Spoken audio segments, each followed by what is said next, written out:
Hello everyone, welcome to What If Rimuru Got Teleported to My Hero Academia World movie. Before we start, please go support StaciaPLE for writing that awesome fanfic. Rimuru, after successfully repelling Velgrynd, the catastrophic dragon, takes his well-earned break. But unfortunately his break gets cut short after Guy had called in for Walpurgis. While preparing for his departure, Rimuru gets attacked when he crosses the teleportation space made by Guy's subordinates. When he comes to, he finds out that he has been brought back to Japan. Albeit, a different Japan from what he knew. Prologue. In the middle of a devastating battle. All for one! Your reign ends here! Two powerful entities clash in a deserted city. Ha! All Might!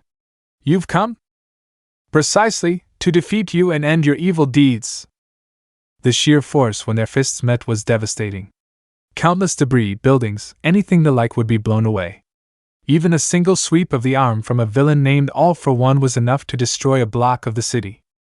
Detroit Smash! All Might, a superhero, and wielder of One for All, dealt heavy blows to All for One. His power was countering the villain All for One, endlessly dealing devastating blows. TCH, so you've gotten stronger, All Might? In order to beat you, I needed every little ounce of strength. As the two were trading punches, right when All Might was about to send in another punch towards All for One, a blue-haired girl appeared in between them. The timing she appeared in was too late. All Might had no way to retract his punch. All for One, you bastard! This wasn't my doing, All Might. Contrary to his words, he still retained an evil smile. The punch had connected. But before All Might could scream in his heart for hitting an innocent civilian, the blue-haired girl turned into blue goo. All Might sent the blue goo flying, which had distracted him. You're wide open, All Might! Arg! This was the battle between the symbol of peace against the symbol of evil. Though this battle may be forgotten, they will clash once more in the future. When I crossed the portal created by Mizari, I suddenly felt drowsy. I couldn't describe it as my memory was hazy. I barely remember anything at that exact moment at all. Master! Hang in there! All I could remember was Seal screaming something at me. I wasn't sure, but I think I was attacked by a hostile entity in the middle of the transfer. Before I knew it, it had come to this. Why is there a fist coming right at me? I could somehow feel that this punch was going to cost me something if it hit. Proposal. Transform into Master Slime form to absorb the impact of the hit. Great idea! All for One, you bastard! The man whose fist is about to make contact with my body screamed out loud. It seemed that the man didn't want to hit me, and thinks that the other person he was talking to did this. I got sent flying as the man's fist hits me. Though, he looked a bit shocked and concerned for me, seeing as I had suddenly turned into slime in front of him. Immediately, I was sent flying far away from both of them. Time skip. 5 years have passed since my first arrival in this world. During that time, I got familiar with my new surroundings and adapted to them. At first, I was ecstatic to see I landed back in Japan. But it isn't the same Japan I was used to. People had superpowers called quirks. About 80% of the population have them. The areas in Japan stayed mostly the same as I remember. There were other buildings that were adjusted for quirks, but overall the same. Even my house, or where I used to live anyway, stayed the same. The apartment was empty, so I decided to live there again. For old memories' sake. There were a few money and legal problems, but I got it done without conflict thanks to my 37 years of Japanese life experience. After that, I addressed the problem I had on hand. Why was I sent here? My deepest apologies, Master. While I was busy surveying Michael's location, an unknown attack directed at you got past my surveillance. Seal had a tone even I was surprised to hear. It seemed that she was utterly disappointed in herself. The confidence she used to have in her voice was nowhere to be found. Okay, judging by that, I assume you think I'm mad? Don't worry, Seal, I'm not. Just calm down and explain what happened. To be honest, I wasn't telling the whole truth when I said those words. As expected of Master, then I will not fail to meet your expectations. Slowly, Her usual confidence was coming back. I have already analyzed and come to a conclusion about where Master was sent. And what happened to Master's world after you were sent here. Oh? As expected of Seal. I'm really glad I have you, really. Compliments are accepted. The state of the world where Master came from has come to a stop. I used Veldora's eyes and Velgryn's to see what exactly was happening. Wait, what do you mean stop? Most likely after getting rid of the Master, the world stopped, and the flow of time came to a halt. This sequence of events is rather off. I had thought that a hostile entity was after me with that attack that sent me here. Could that possibly mean that? The attack was meant to save us from the time stop. Almost as if it knew it was going to happen. So there's a possibility that the attacker is someone friendly? Yes, that presumption is correct. A green-haired young boy was walking home from school, taking a detour from his usual route way home. He was mumbling and his focus was on his burned notebook. He had gotten to an underpassage, which seemed normal at first glance. But a green gooey sludge came out of the drain. Hey boy, do me a favor and give me your body. That's when the green-haired broccoli boy finally noticed the sludge villain. Wait, what? My body? Yes, though even if you refused, I'd take it by force anyway. The sludge villain grabs Izuku, that's the name of the green-haired broccoli boy. The villain takes over Izuku's body, wrapping him and absorbing him in his sludgy body. MMHM. Izuku's voice had become muffled. He slowly loses his consciousness, struggling for air. The sludge villain smiles deeply, seeing as he had caught such convenient and easy prey. When Izuku was about to fall unconscious, he heard a female voice all out to them. Hey, what do you think you're doing to that boy? The sludge villain notices and sees a girl, a beautiful, perfect-looking one at that. Her silky platinum blue hair takes one's attention at first sight. She had the body of a high school girl, everything about her was perfect aside from the barren wastelands she had. Forget about this shabby-looking boy, ha ha ha, girl, I think I'll take you instead. The sludge villain drops Izuku to the floor, and with his throttles in full capacity, he launched toward the girl. The girl hadn't flinched at all, despite the villain being seconds away from grabbing onto her. She mutters, I'm limiting the use of skills, I hope I don't mess this up. Are you saying your prayers? Good, you'll need them. Oh, whatever, if this gets dire, I'll just heal you. The sludge villain was confused but still didn't hesitate to attack. Wind blade! The girl reached out her arm, and after saying those words, a sphere of wind with sharp blades of gust came forth in her palm. The sludge had intended to dodge, but the wind was sucking his gooey body quite easily. After most of his gooey body was merged with the sphere of wind, the girl closes her palms and the sphere explodes, splattering the sludge villain all around the walls. The attack had been far more powerful than anyone at present could have expected. A recoil of air burst forth from every direction. Oh crap, I overdid it, time to bail before anyone finds out. Before leaving, Rimuru made sure that Izuku was unharmed. Izuku caught a glimpse of Rimuru's face, before completely passing out due to the shockwaves of wind.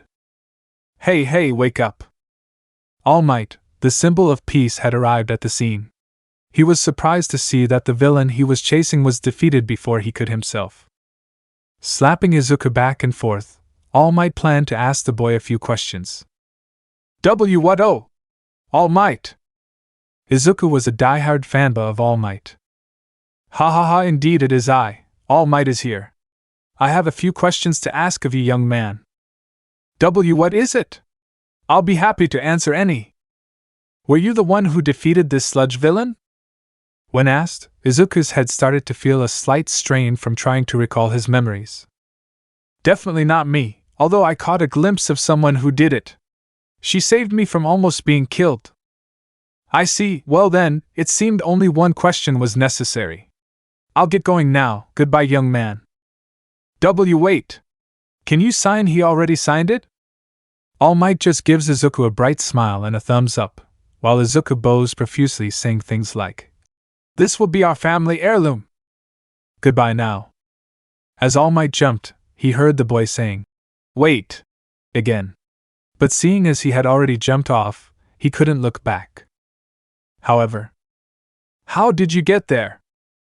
Izuku was clinging onto All Might's legs, confusing All Might in the process. I have something to ask. Goal. Yua, I think I overdid it back there. Approximately 10 minutes ago, I encountered this sludge-type villain. The villain was strangling a boy, probably trying to take over his body and kill him. I heroed out and tried to act all mysterious, wanting to help. Of course, seeing someone about to die rubs me the wrong way. Well, I'm not one to talk. Seal has been analyzing why we were sent here. Much to my surprise, she already has most of the info I've wanted to hear. Master was sent here to accomplish a certain goal. What goal are we talking about here? Bear with me, Master, as this will get a little bit confusing. Master, you were sent here to fulfill the purpose of this world. Okay, that just went over my head for a second. Excuse me, what? Think of it as a story, Master, one that you need to go through and complete. This world is about to enter the beginning of its end. I still don't get it. But I got your point, so I just need to interfere with this world's fate? That presumption is correct. I'd suggest you enroll in the school named UA High. So it's back to school? Well, this UA school seems highly different than your average high school. The kids there would have superpowers, and they're trained to become heroes. Also, if I want to interfere with this world's fate, it only seems normal to become an influential character. Alright, becoming a top pro hero is now my goal. While I was busily dawdling with my thoughts, I heard an explosion in the direction people were gathering in. Excuse me, what's going on? Alarmed, I asked one of the bystanders who seemed to be aware of the situation. This sludge villain caught a kid and dragged it here in an alleyway. Pros arrived, but their quirks can't do anything against it. I see, has it been long? No, it's been 8 minutes since this started. Come to think of it, wasn't All Might chasing this villain? I don't know. I was just passing by, I didn't see anyone. Yeah, now that I remember as well. Oh good, seems like I wasn't the only one he was talking to. As I thought that, the same green-haired kid appeared in my field of vision. What is he doing here?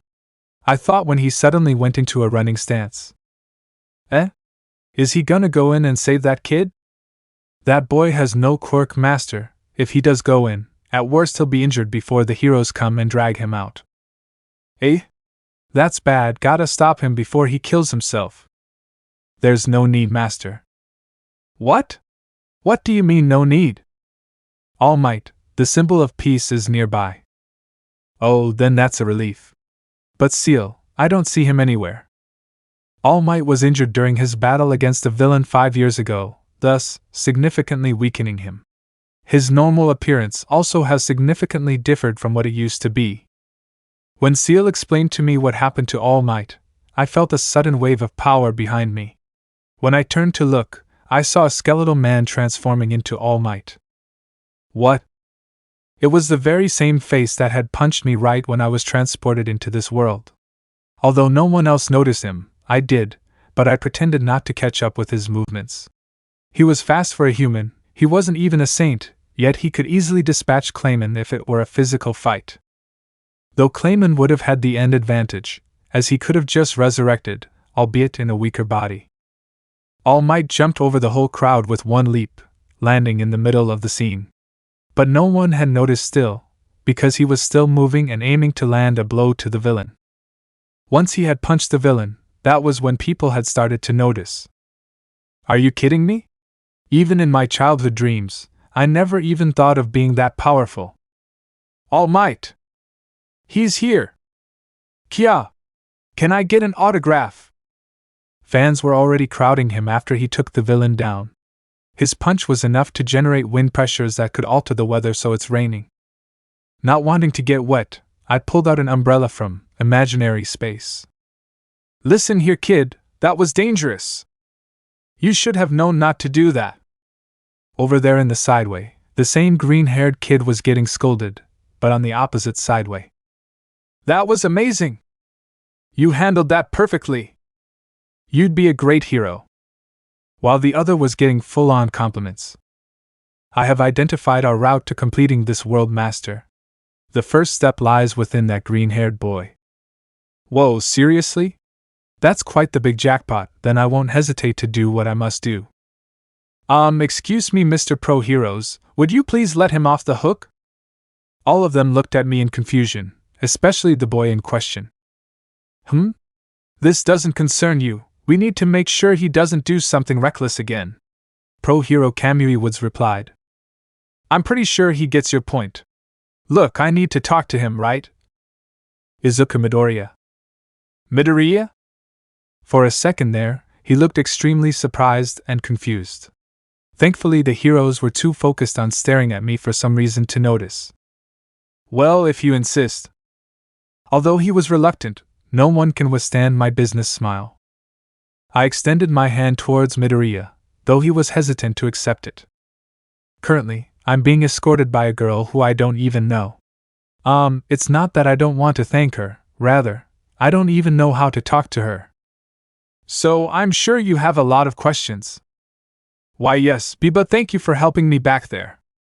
She gives a smile in response, which made me red in embarrassment. We had talked for quite a bit after that, though it was mostly sharing our views on heroes. One time she pointed out that I was a hardcore fanboy, made me embarrassed. Also, you've been referring to me in the female pronoun. Yes? What's wrong with that?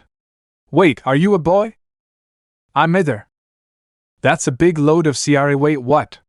Pardon? Ahahaha. That look on your face, it's hilarious. Well, time to formally introduce myself. My name is Rimuru Tempest, Rimuru's my name, nice to meet you. The pleasure's all mine. I can't help but stutter when I speak to girls, especially someone as pretty as Rimuru. For all I know, I have zero communication skills when it comes to girls. Before we could continue any further, I heard running and panting behind me. Hey Deku! When I heard that voice, I immediately recognized who he was. Jay, just so you know, I didn't need your help. I know you didn't, but my body moved on its own, I swear. TCH, brag all you want. He was mumbling while walking away, all moody. Was that someone you know? Oh wait, that's the guy that Sludge villain held hostage. I ain't no hostage. Oops, he heard that? We both laughed, seemingly feeling a mutual enjoyment towards the situation. I am here. All of a sudden, All Might, the hero I greatly admired, appeared. All Might? I thought you were alone, but this can work. What do you mean? I'm confused. On the contrary, Rimuru seemed unfazed at this. Young man, it seems I have made a grave mistake. For saying that you can't be a hero, I humbly apologize. All Might lowered his head to me, which made me panic, and immediately tried to make him raise his head. Please, you don't have to apologize. But why go out of your way to say it to me? And weren't you surrounded by reporters earlier? Ha ha ha ha, it's quite easy to lose them, I have my ways. Anyway, who's this young lady with you? Rimuru isn't exactly a man nor a woman, but she's an acquaintance of mine that helped me escape those heroes. Nice to meet you, All Might. It's a pleasure to meet you as well, young Rimuru. So, is that all you wanted to say? Oh please, I am ugh. In the middle of saying his sentence, All Might turned into his small might form. Whoa, so you really were the person I saw? Could it be perhaps you saw me transform, young Rimuru? Yes, though it was only for a brief second. Well, can you do me a favor and keep quiet about this? Rest assured, my lips will be sealed tight. Thank you. Now, on to my real purpose in being here. All Might then begins to expand his hand towards me. His movements were filled with power and dignity, which had entranced me. Young man. There was a sudden realization to me as if I knew what he was going to say next. Before I knew it, tears started forming in my eyes. You can be a hero. Hearing him say it only added to my sobbing state. I was on my knees, crying like a little baby. What I said to you, I didn't put it into practice myself. I humbly apologize for that mistake. One last thing, young man, do you want to be my successor? Huh! Was all I could muster. You see, my power isn't like any other. It's been handed down for generations and generations. I want you to inherit it next. Wait, but a quirk that can be transferred, that shouldn't be possible. And the theories for that have been proven wrong or incomplete, so it should be. Bwahahoho. Boy, you can really talk, can't you? Nonsense, I tell you. I'm sorry, it's a habit of mine. So, what do you say? Of course, I won't force it on you, it's your choice. I'll do it. Ha ha ha, that's what I like to hear. An immediate response. Then meet me at the nearby beach early in the morning, we've got some training to do. Yes. Also, thank you for patiently and quietly going through this, young Rimuru. Oh no, please, I can't possibly distract you two between such a heartwarming interaction. I'd love to train the both of you if you're up for it at least. Really? Then if you'll have me. But fair warning, I'm quite strong already. I can tell, but it'd be better for him if he's got someone to keep him company when I'm not around. So you want me to comfort him? Sounds rough. Ha, I see you have a sense of humor as well. Then my worries about him struggling alone would be unfounded. I look forward to training the both of you. Me too. Training at the beach. Young man, you gotta do better than that. All Might's delighted yell soared through the air. You know, for a human, All Might, you sure are heavy, said Rimuru. Though Rimuru says that, Rimuru casually lifts a bunch of metal parts twice as large as Rimuru. This sure does make it awkward for All Might to retort. Young Rimuru, aren't you working too hard? Says All Might. I was surprised to find out you had an emitter enhancer type of quirk as well. When All Might asked what type of quirk Rimuru had, Rimuru replied with, I have two quirks. An emitter type and an enhancer type.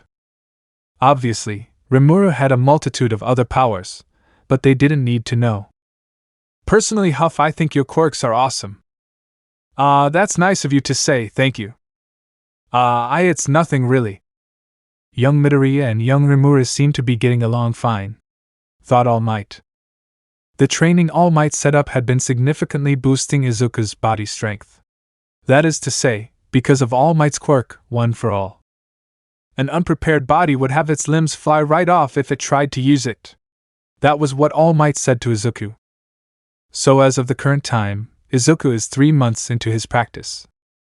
Izuku had a lot of ups and downs, mainly due to his routine. Despite All Might especially preparing and creating a routine for Izuku, he still pushes himself. Rimuru, of course, noticed this.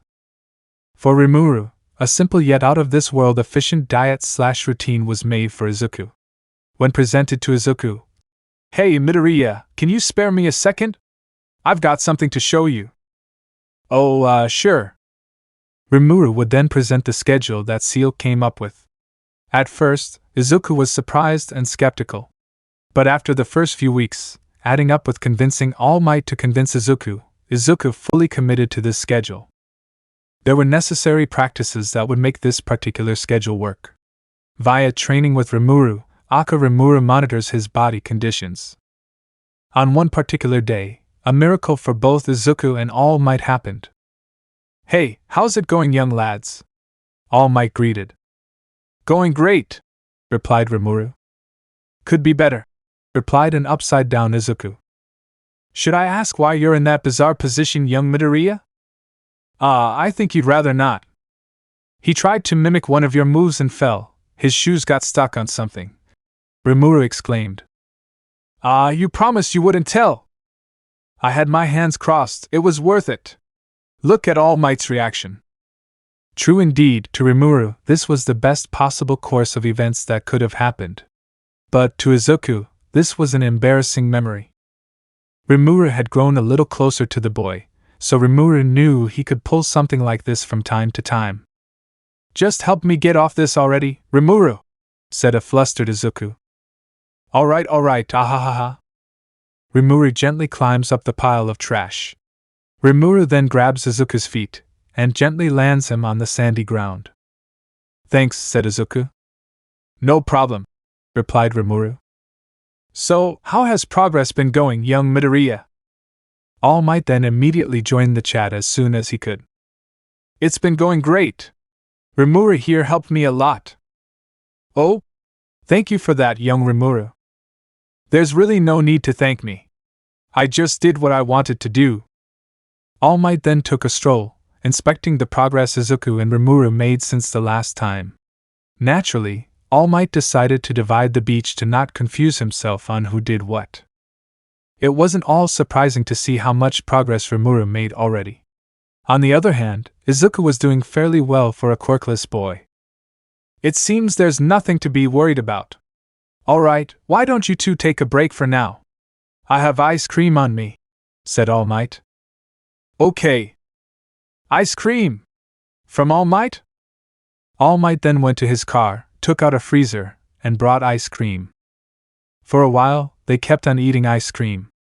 Izuku had a hard time eating his ice cream, as the popsicles were All Might shaped. He took several photos before ultimately eating it. Then, Rimuru notices something odd. Hey, All Might, how come you eat so little? Oh, that I suppose there's no harm in telling you. You see, when I fought some nasty villain a long time ago, I got injured severely. All Might then lifts up his shirt, showing the massive scar on the side of his belly.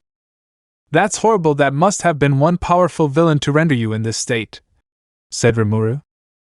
Indeed. And ever since then my time as All Might has been slowly dwindling. Once I pass it on to young Midoriya, it'll become a ticking clock. Rimuru went deep in thought after hearing this. So much so that All Might and Izuku had a concerned look. All right, said an excited Rimuru. What do you mean by all right, young Rimuru? I hate to see that injury, so I'll fix it for you. Huh? Eh? Both of them were jaw-dropped at what Rimuru stated. Wait, how are you gonna fix it anyway? Heal it, of course. Wha? You see, my enhancer type of quirk is actually really powerful. It can regenerate and boost my power. Plus, I can apply the former to anyone else, said Rimuru in a proud tone. All Might's interest peaked when Rimuru said this. He further asked Rimuru for the details, only this time, with serious intent. Young Rimuru, are you really sure you can heal me? It would mean a lot if you could. I've never been wrong with my own powers. Don't worry, I'll get you back to full power in no time. Dramatic music insert. Rimuru and All Might face one another, with All Might kneeling. Rimuru expands the palms of his hands, then faces them towards All Might. My regeneration doesn't specifically need a destination. It can heal your whole body so long as it touches you. Then, Rimuru raises his hands high above All Might. Light blue drops of water began forming on Rimuru's palm, not directly on his hand. These blue blobs of droplets then began to fall like rain. All Might glowed for as long as these drops of regenerative liquid, aka a full potion. Right after that, at a place where no man knew, there lies one of the strongest and most evil of villains. All for one. Oh, how the time goes by so quickly. I wonder what the news has in store. His mere presence would intimidate one average citizen to unconsciousness. Though in his current state, he was far from being the symbol of evil, as he used to be. Even still, he could cause massive waves of damage to Japan. He needs not to use his own strength to cause havoc, for he has made a League of Villains. The League of Villains is actively creating havoc even as he rests in a chair, recovering from his injuries. That sounds like the tea boiling. Master! Look at the news! A sudden voice from an unknown direction could be heard. Relax, Tamura, I'll see it if it interests even you. While preparing his tea, he turns on the TV simply with one wave of his hand. Breaking news! The symbol of peace, All Might has been more active than ever. Could this be a sign of a dangerous villain roaming about? Or is it simply because he's All Might? A sound of glass breaking could be heard. This is quite interesting indeed, Tamura. Thank you, my disciple, I couldn't have known if it weren't for you. Don't be silly. You'd know either way later on. I just wanted you to know the moment I heard it myself. Alright, get back to the assignment I gave you now. Okay. All Might. It seems that I have even less time than I thought. U.A entrance exams. Deep mumbling was all Rimuru could hear. So today's the day, huh? Rimuru cut off Izuku by addressing the main topic. Oh, yes, I did it again, didn't I? Izuku replied, embarrassed to say the least. Ah, no worries, comforted Rimuru. It's actually making me feel less nervous, seeing you all serious and all. A little bit panicked too, but who cares? They were both heading towards UA High, the most prestigious school in Japan. Junior high schoolers from all over the country try their chances at entering the school, though it has an especially low acceptance rate, as expected from a school such as UA. MMHM. As they entered the school, Izuku suddenly tripped while glancing at Rimuru, who suddenly started humming. Izuku looked at Rimuru for help, however, Rimuru only smirked in turn. You devil! Thought Izuku. Izuku could only prepare to meet his fate, which is... Oh, gotcha. Ahaha, are you okay? I stopped you with my quirk, sorry I didn't ask first. But I figured you needed the help. Being saved by a girl. Izuku remained speechless, considering that a girl just prevented him from falling over. Rimuru laughed hysterically at the boy's reaction. Ahahaha! Izuku, your face is priceless! Friend of yours? Asked the girl. Why yes, they're a close friend. Of course, Rimuru and Izuku had spent more than 10 months together, training and all. They were having fun together, so much so that Rimuru became Izuku's first best friend. But the girl was confused, as Izuku used a gender-neutral pronoun, which was uncommon. She tiled her head. If you don't mind me asking, why are you using they? Rimuru's. We can disclose that later, interrupted Rimuru. Rimuru seemed to have something in mind when saying this, that of which Izuku noticed immediately. Later? Well, let's not get ahead of ourselves here. Who knows if we can even pass? Said the girl. Well, we can only say best of luck. See you around. Wait up. See you around too. The girl only waved back and gave a smile. Whoa! There are a lot of people here, I exclaimed. Ahaha, it's nerve-wracking to think that we're competing against so many people, replied Izuku. All of these kids are aspiring to be heroes, huh? Well, can't say the thought doesn't interest me. Master is a bit childish, so it would only be natural. Hey! Who are you calling childish? Nothing, the program's about to start, Master, you wouldn't want to miss it. You're talking a tad too casual, the little seal, it scares me. But she's right. I'd rather not miss out on the instructions while I can. What's popping, everyone? Can I get a hey you? No one responded. Poor fella, I wouldn't want this happening if I were him. Let's give him a clap. Keeping it mellow, huh? Well, at least one gets the vibe. The name's Present Mike, and I'll be your announcer. Even though he got little to no reactions from the crowd, his outgoing spirit still stayed. For starters, please take a look at the pamphlet all of you received. There are 3 types of robots you need to look out for. 1-pointer, 2-pointer, and a 3-pointer. What's this, a minigame? They're the robots you need to destroy to get the points you need. Also, excuse me. A blue-haired, diligent type of boy raised his arms, seemingly disturbed about something. Yes? Replied Present Mike, confused at the boy's sudden action. You said there are 3 robots, but the pamphlet clearly has 4 printed on it. Is this on purpose? If not, then this is a disgrace to UA's public view. Also, you there with the broccoli hair. You've been mumbling so loudly, please keep it down, it's distracting. Out of habit, I suddenly decided to correct the boy. Hey, mind if I say something? I asked. Oh, I don't mind, he replied, slightly confused. Don't you think you're thinking too much? Also, he was about to say something regarding your concerns, so it would be wise to let him finish. Apparently, there was something on my face, as he looked to be in a daze. Strange, the other students looking at me have the same expressions. This is getting weird. Moving on. Oh right. So, would you mind sitting down and continue on listening? Oh right, sorry, I got a little dizzy there.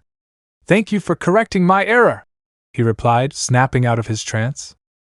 That's one hell of a potential student right there. Heh, I like the spirit. As you said, there are 4 robots displayed to you. But I saved that last one to talk about because it's one that you need to avoid. Think of it as an obstacle, a stupidly big one. It gives you 0 points. Hence named a 0-pointer. The students could only gasp at this. As they keep it in mind, President Mike starts to disperse the students as the practical exams are about to start. The written exams went like this. These written exams are fairly simple. Basic high school level math is no match for my 37 years of earthen life. The same goes for the other subjects. How did it go? I asked Izuku, concerned about his scores. Thanks to you practically forcing me to sleep these past few weeks, it went pretty well. I don't need to ask how it went for you, don't I? Ah, yup, but still, ask so I can brag a little, don't you? Even though this doesn't relate, I really don't want to see another repeat of the rock-paper-scissors thing, said Izuku, looking confused. I still don't get why I haven't beaten you even once. Ah, that's right, well, that's another topic for another day. Everyone! The practicals are about to start, get your asses moving! Oops, almost missed the whole exam. I glanced at my card, then compared it to Izuku's. Damn, it looks like we have separate blocks. Well, that's a bit of a bummer. It really is, but think of it like this, they're preventing schoolmates on the same blocks to prevent teaming. Also, I wouldn't want to see what would happen to those robots if you faced them, he replied, still as meek as ever. But I'm not your schoolmate though, wait, Seal. You were the one that asked me to create documents that regard your birth, and so forth. Well, aren't you quick to ascertain your point? It's just your imagination as always, Master. Relax. I'm sure you'll do fine, just don't break your bones again, okay? I assured him, as he had used one for all before. Though he broke his arms and his body in the process. We were all walking towards the starting point, with some examinees acting all composed. Others, not so much, as they clearly showed their nervous expressions. All right, I'm gonna have to borrow someone's quirk. Does anyone want to volunteer? A blonde-haired boy suddenly announced in a loud voice. His demeanor made everyone back away, thinking they don't want to get involved with him. What? No one? I'll be in a serious pinch here. I promise I'll thank you properly. Despite his arrogant way of saying his words, he looked like he was genuinely out of options. Oh well, why not? Hey there, you can borrow mine, I said. Huh? Really? Yep. A goddess has finally descended upon me, he screamed. Ahem, putting that aside, let me rephrase. I need to copy your quirk, sorry if I had you in a misunderstanding. Oh no worries, that still works fine. Are there any conditions? Sharp, aren't you? You guessed it, I have to know the inner workings of the quirk before I can use it. I have 2 quirks, think you can use them both? I have an enhancer and emitter type. He was surprised to hear, to say the least, however. I can, but not at the same time. But seeing as the other one is an enhancer type, I can assume it's a passive one so long as it's activated. This means I only have to focus on the other quirk, which is an emitter type, as you said. I'm surprised, you know your way around quirks. Well, I have this kind of quirk after all. Color me surprised. Anyway, the enhancer is quite strong, and my emitter type wields fire, water, wind, and earth. His eyes widened in more surprise. Aren't you too powerful? And your quirks seem conveniently arranged, almost like it was designed. I almost gasped, but I prevented it. This guy is making me sweat buckets. He has almost the same level of quirk assessment abilities as Izuku. Back to the point, we're almost to the starting point, can you use them? Well, demonstrate them to me for a bit once we do start. I'll see if I can during that time. It's a deal. While we were waiting to start, a sudden voice through the speakers yelled, Go! Can't you hear me? Go! There are no warnings in pro-hero activities. Go! Soon almost all of our block rushed inside, immediately hunting down the robots. But before I go obliterating some myself, I had to show Monoma my quirk. We introduced each other while waiting. This should do. I find two two-pointers near each other. I activated my enhancer type quirk and my emitter type. This time, I'll only use wind. Look closely, this is paired with the enhancer quirk, I said.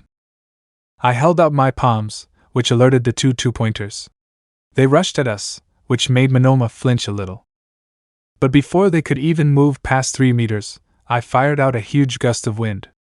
A/N, think of all for one's wind attacks against All Might but slightly weaker in power. What? That was crazy powerful. Oh please, you flatter me. I can go even more but that'd destroy the area. That'll be a tough one. Excuse me, I need to touch you to copy it, he said, seemingly nervous to ask. Go ahead. He grabbed my shoulders with his hands and left it there for 3 seconds. Blank. What? I got a blank sigh. What does that mean? Did he fail? I suggest you ask him to check it again, Master. Okay, I don't know what's going on but I'll follow your lead, Seal. Check again, I said, which caused him to reply with a huh. He quickly decided to try on activating my quirk again, only this time a cool breeze of air appeared. Nice, see, you got it. He looked happy for a moment, before going back to a neutral face. Thanks. I won't take any more of your time, I'll figure out how to export enough power to destroy a bot. He ran off immediately, as I did so too, and began to look for robots. He thinks it's been a good minute since we started talking. Well, I didn't want that, so I sped up both of our processing thoughts. Though he hasn't noticed. Well, it's time to break a leg, I suppose. First day. Well said, Rimuru. Eh? The class stared at the being that was apparently their teacher. The black-haired man just stared at them, before finally getting up. Took you guys 8 seconds to shut up. Time is limited. You kids are not rational enough. Everyone was confused at first. But the realization kicked in soon after. So he's our teacher? Thought Izuku. My name's Shota Aizawa, nice to meet you. Aizawa then reaches in his yellow sleeping bag and pulls out gym clothes. The ones from UA specifically. I know this is a bit sudden, but put this on and go out on the field. Once they were where Aizawa wanted them to be, some of the students asked a question that was lingering on their minds. Excuse me, Aizawa-sensei. Yes? Don't we have an orientation to go to? Aizawa then sighs and looks away from the students. Look, if you want to be a pro hero, trivial things like those aren't worth your time. This is one of the main points of UA. Aizawa reaches in his pocket. We get to teach our classes however we want. He pulls out a phone. You guys did this too, in junior high, right? Physical fitness tests where you weren't allowed to use your quirks. He explains how irrational the current ways of the country about taking the students' averages are. Rimuru, you finished at the top of the practical exam, right? Yes, that I did. In junior high, what was your best result on throwing a softball without a quirk? Aizawa-sensei asked me a question that was difficult to answer. In junior high, what was your best result on throwing a softball without a quirk? I mean, how am I supposed to answer that? I never went to any junior highs. Plus, I can feel someone staring with murderous intent. TCH. Oh, speak of the devil. Rimuru? Crap. Tell him you threw it for 120 meters. Whatever you say. 120 meters. At that, most of my classmates were either showing shocked faces or were ageki. Aizawa-sensei seemed to have the same reaction, for a slight moment. Seal. Very well, let's see what you can do with your quirk. Don't hold back. Are you serious? What's wrong? I really meant it when I said don't hold back. My face probably had a look of doubt, but Aizawa-sensei paid no mind to it. What's the hold-up, you scared? That provocative tone Katsuki Bakugo was it. Izuku told me about him, and I can see why Izuku feels the way he does toward him. It's nothing, I said. Don't hate me for what's about to happen, alright. At my last word, I threw the ball the best I could. It disappeared from the crowd's view and went above the clouds. 1,696 meters. Not bad. You don't seem impressed. Master, you held back, didn't you? Whatever do you mean? Well, let's leave it at that. Seal's whims can be scary at times. Honestly, I don't think even I could compare. Impressive. That's Rimuru for you. Izuku got excited, seeing as I scored a high score. He gave me a high five. This guy's pretty excited for some reason. TCH nerd, what are you getting all happy about? Behind me and Izuku, a familiar blonde-haired boy scowled. To this, Izuku turned and tried to greet the boy. Hello, Kaken. Tell me, nerd, what's your relationship with this cross-dressing pervert? A straight-to cross-dressing pervert? This boy won't hold back, just like Izuku said. This kid's got a knack for nicknames, but in a bad way. Rimuru's not a pervert. And we're close friends. I nod along with Izuku's words. While we were chatting, the test was continuing. Eureka, infinity. A lot of surprised faces and expressions surfaced at the girl's score. Well, it's quite impressive to get infinity, so no question there. Next up, Bakugo. Humph, watch me, nerd, and you too, cross-dressing pervert. I'll blow away your score. A huge backlash from the explosion when he threw the ball covered us. But surprisingly, they were all composed. Why was that? It should be obvious. Yet to you maybe I'm a bit dense. Bakugo, 897 meters. TCH, let me try again. That wasn't the best I could do, yelled the spiky-haired boy. What's done is done, you've already done your attempt. Next up, Midoriya. When Izuku's name was called, he flinched. He was up last, so the tension got to him. Well, I tried to tell funny jokes, but he didn't seem to laugh in any of them. Hurry up, we don't have all day. Why, yes. You got this, Izuku. We didn't train for nothing. A few days ago, I talked to him about what happened in the entrance exams. So, Izuku, do you mind telling how you broke yourself? I said in a joking tone. You're making it sound like I'm depressed. To which he replied as I'd hoped for. Ha! Nice reaction. Anyway, what did you do, Dot? Izuku pondered for a while, trying to come up with words. Let's see, for starters, I followed All Might's advice. And then? I jumped at the robot using One for All, breaking my legs in the process. Then I punched the robot with my right arm, also breaking it in the process. Honestly, that was a very frightening experience. I didn't think about my body at all, nor how I would land. Well, let's talk about why you're breaking your body. All Might made you train so your previous body would be able to handle it. And so you did. But you probably used all of One for All's power from the get-go, hence you broke your body. I see, I get it now. So in other words, I just have to tone down the amount I need to use. Yes, now you're getting it. But wait, how do I even do that? Yep, exactly what I thought. So in the end, Izuku wanted to figure it out himself. Are you ready? Asked Aizawa-sensei. Yes, replied Izuku. Izuku looked confident, unlike his shy demeanor from before. Fufu, I look forward to seeing what you can do, Izuku. Finally, it was my turn. Rimuru had an amazing score of 1,666 meters. As Rimuru's friend, I couldn't be any more proud to see it. But now, it was my turn to show what I could do. Yash, good luck, Izuku! Rimuru cheered me on, seeing as I had tensed up. As always, Rimuru's kind and considerate. Now, the tension I felt earlier is slowly going away. What a great person. Recently, Rimuru had come to me to talk about what happened in my practical exams. I had a hard time answering since everything happened so fast. Are you ready? Yes. Eventually, Rimuru ended up bringing up the topic of One for All and how I controlled it. I got embarrassed when I answered him all excitedly, saying, I just have to tone down the amount I need to use, but without knowing how. Rimuru just laughed it off and offered to help me. But I couldn't keep receiving Rimuru's help when it was something I needed to figure out on my own. It is my own power after all. I know that was selfish of me, but I needed to at least grasp one for all on my own.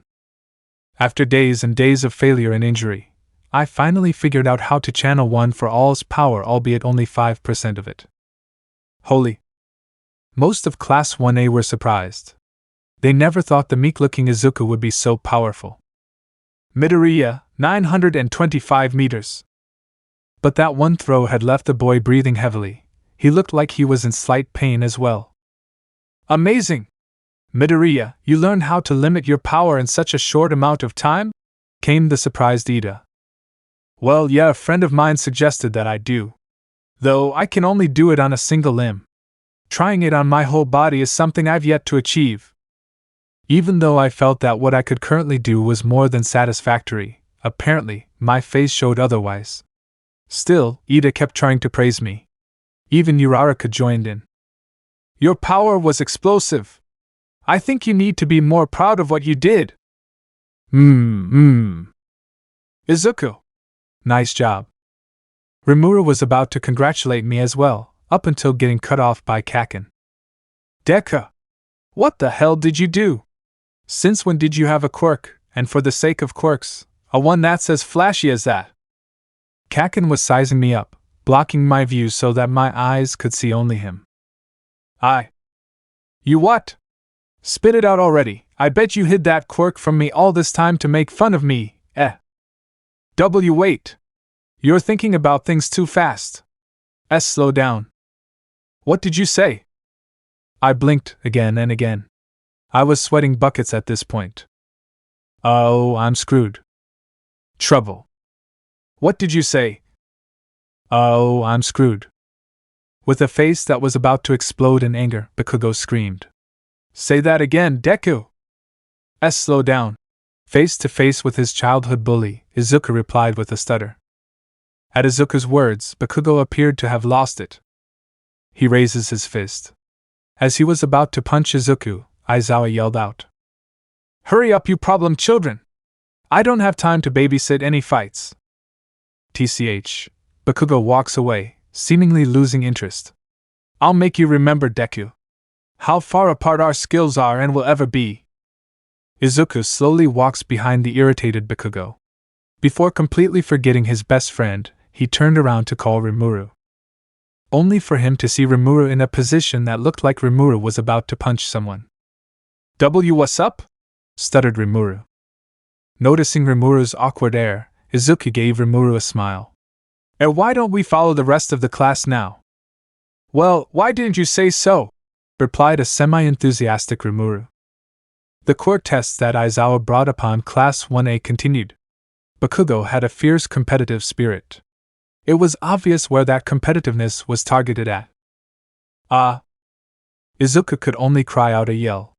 Bakugo, whenever he was participating with, before or after, he would always make sure Izuku knew who was superior. 60-meter dash, Katsuki Bakugo, 4.13 seconds. 60-meter dash, Izuku Midoriya, 6.8 seconds. Bakugo was outshining Izuku by a lot. Bakugo, in this situation, would normally yell and immediately bully Izuku. However, 60-meter dash, Rimuru Tempest, 1 second. His attention started diverting somewhere else.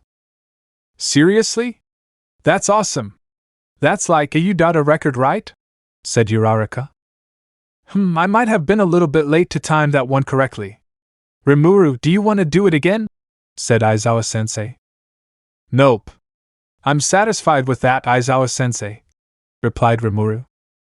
Alright then. Next test. The rest of the tests had ended with similar results. Damn it! Bakugo was reaching the limits of his frustration. He was frustrated at the fact that Izuku blew him on the ball throw. Yet, he was now more frustrated at the feminine figure in front of him. He yells to the figure. Hey, you cross-dressing pervert! You're secretly All Might's love child, aren't you? This caused most of Class 1A to turn to look in their direction. Of course, the person to whom Bakugo directed those words was the one surprised the most. What made you think that? Said Rimuru. Look here, I know you're frustrated, but man, calm down. Huh? I am calm.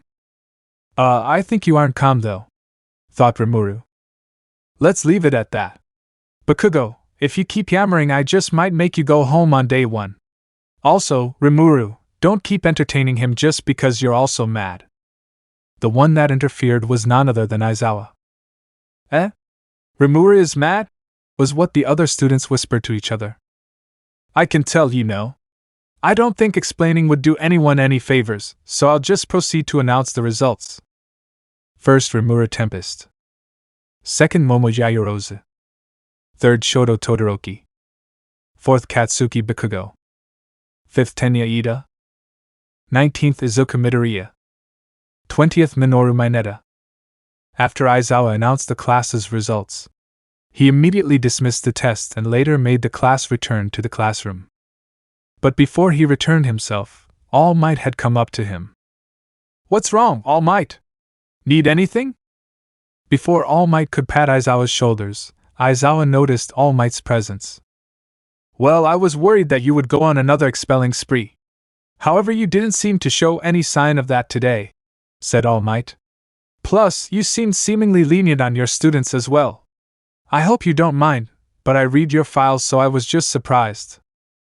You should ask before you actually look, thought Aizawa. Well, I don't mind. But as for your question... All Might became tense, seemingly nervous about Aizawa's response. However, what he got wasn't something he expected. Far from it. Why didn't I impose the same amount of pressure? Aizawa was silent for a bit, thinking deeply. I don't really know myself. What? After that, the classes went on smoothly. Class 1A was enjoying their time. That was until the time had come for All Might's class. I am here! Going through the door like a normal person! Exclaimed All Might. Ha ha ha, All Might sensei, that is in no way normal, stated Rimuru. The rest of the class shared a giggle. Just like this, Rimuru had managed to lighten up the tense mood from before All Might's arrival. I like your humor, young Rimuru. So, does anyone have an idea of what we're going to do today? To All Might's question, a certain die-hard fanboy immediately replied. We will be doing classes related to hero work. Realizing his sudden reaction, he immediately sat back down in embarrassment. I am sorry, that was too loud. Ha ha. No need to be embarrassed, young Midoriya. Enthusiastic answers like those are quite welcome. Ha ha. At that, All Might began to explain the simulation they'll be doing today. It was a sort of battle trial between heroes and villains. I originally planned on having everyone split into teams of 2, that is still the case. All Might raised his hand, then looked over at Rimuru. Since there's an uneven amount of students, I will have that student demonstrate with me. Following All Might's words were a bunch of hyper and rowdy cheers. All Might sensei! Who will you have to demonstrate with you? Asked a student.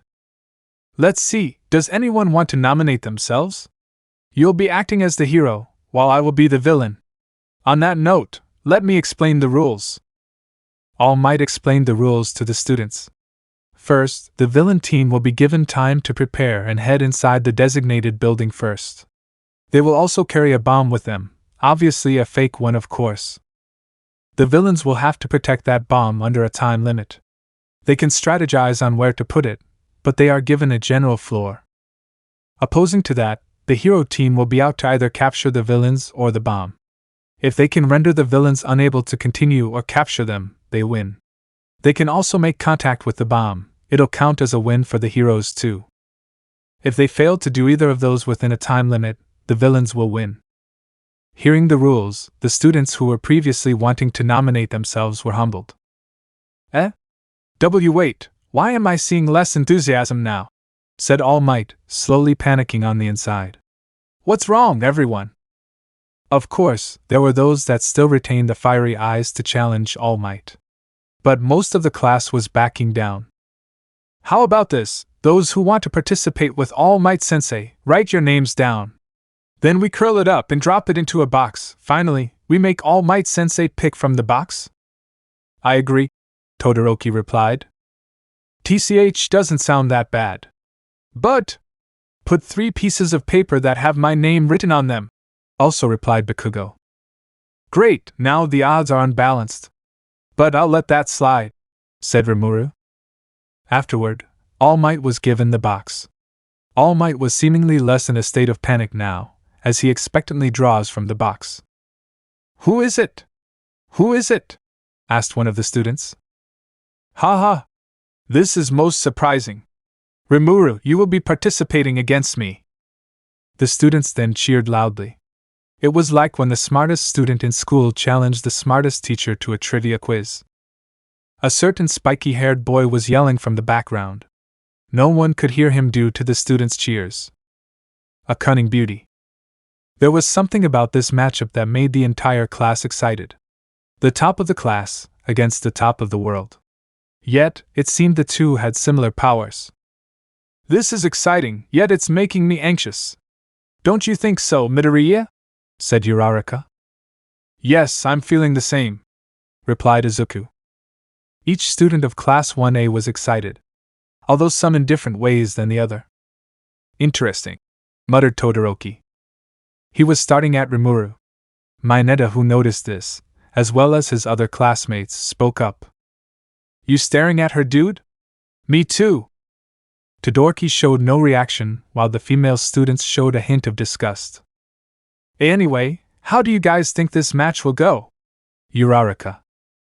Uraraka tried to change the topic, as it seems that one of her classmates would be hated if the situation continued. I think All Might will win. I'm rooting for Rimuru. I hope she does fine. All Might wins for sure. Such were the answers of her classmates. As for Uraraka's own opinion, I don't want to pick sides. I'm rooting for the match to be a good one instead. Uraraka. Respectable. Ida. They weren't near Rimuru nor All Might, as they had gone to Ground B to battle. They were currently located in a facility in the school that monitored Ground B. They were to spectate from there unless it were their turn to battle. However, the teams hadn't yet been decided, as All Might immediately wanted to demonstrate. The speakers emitted All Might's voice, signaling that the match was about to begin. All right. Rimuru, I hope you're ready. Why? Because we're starting now. Ha ha. To the students here, it was barely 5 minutes when they arrived at Ground B. It must be quite sudden, even for Rimuru, thought Izuku. Rimuru immediately started to run inside the building. While Rimuru began his search for the bomb, All Might started moving to different rooms at a rapid pace. All Might made slight punches on the surroundings in each room he went. There were a total of 3 floors. All Might had repeatedly patrolled floors 2 to 3 while doing the little things he was doing. No one knew what he was trying to accomplish.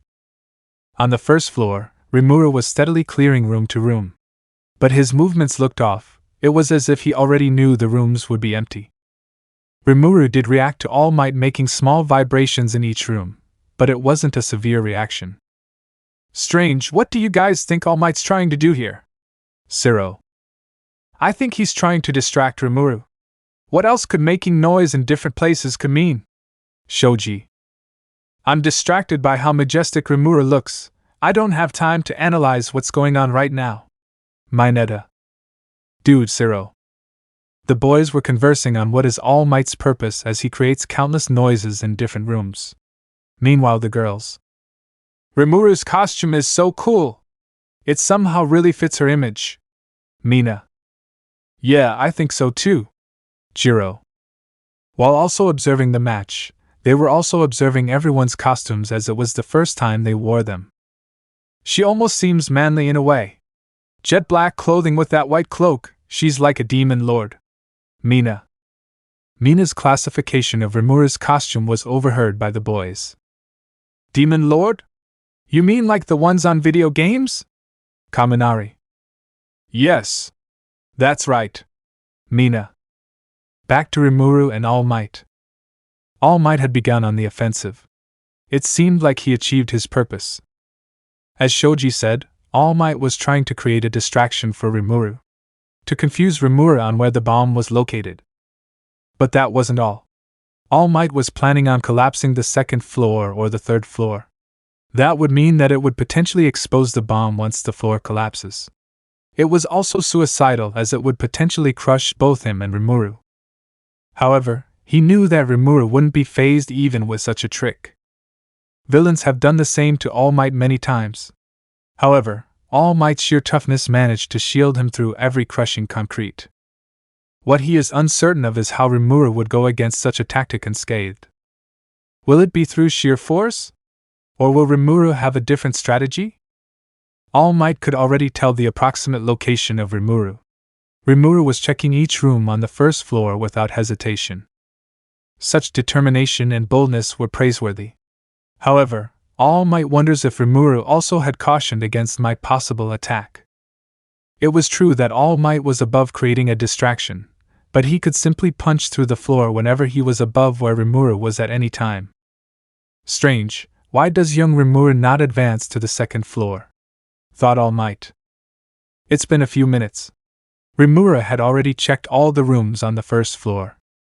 Then all of a sudden, the noise coming from the first floor suddenly stopped. It was as if Rimuru had completely disappeared. What? All Might. The next thing All Might knew was that Rimuru was standing behind him. Good afternoon, villain. Rimuru. Oh, good afternoon, hero. It's about time you showed up. All Might. All Might tried playing the classic villain. I was wondering when you were going to show your face, mighty hero. If you got here any later, I would have blown this place up. All Might. All Might then tried to deliver a smash to Rimuru. But Rimuru blocked it with his forearms.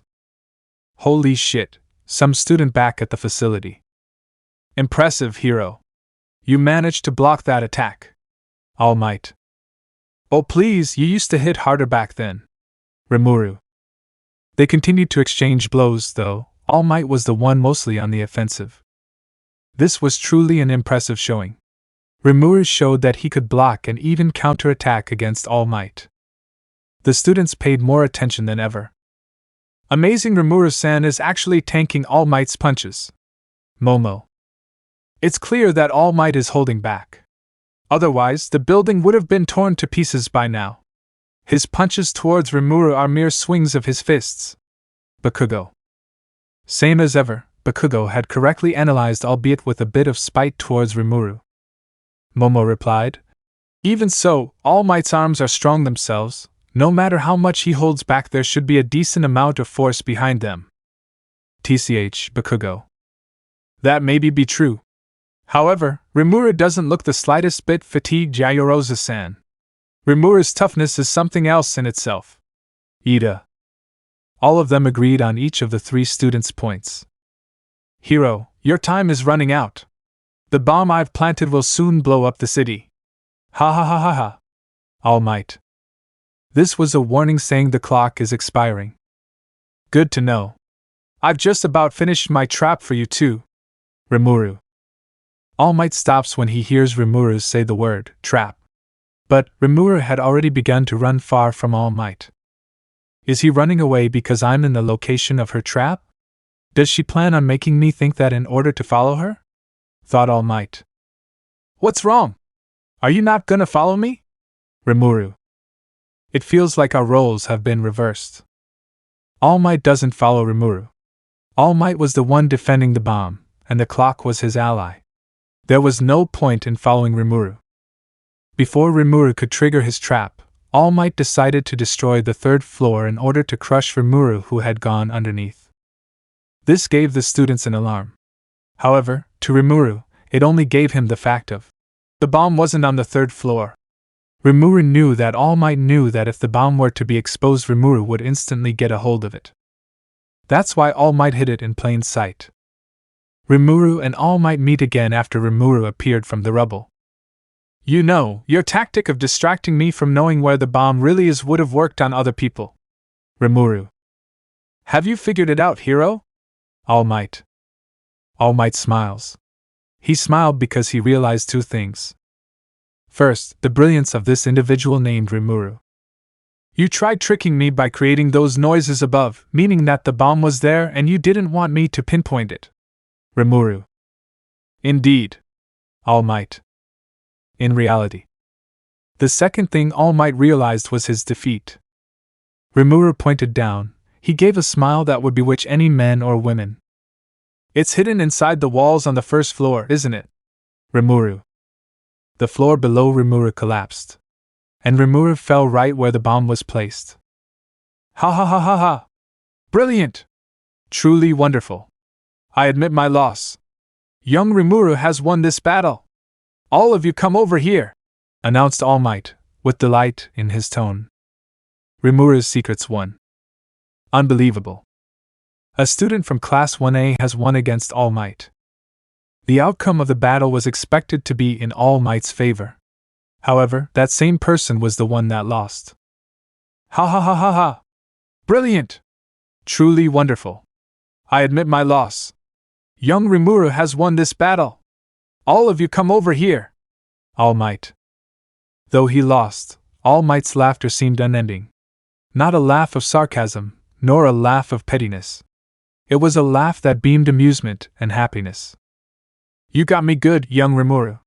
Thank you for sparing me from a confrontation of strength.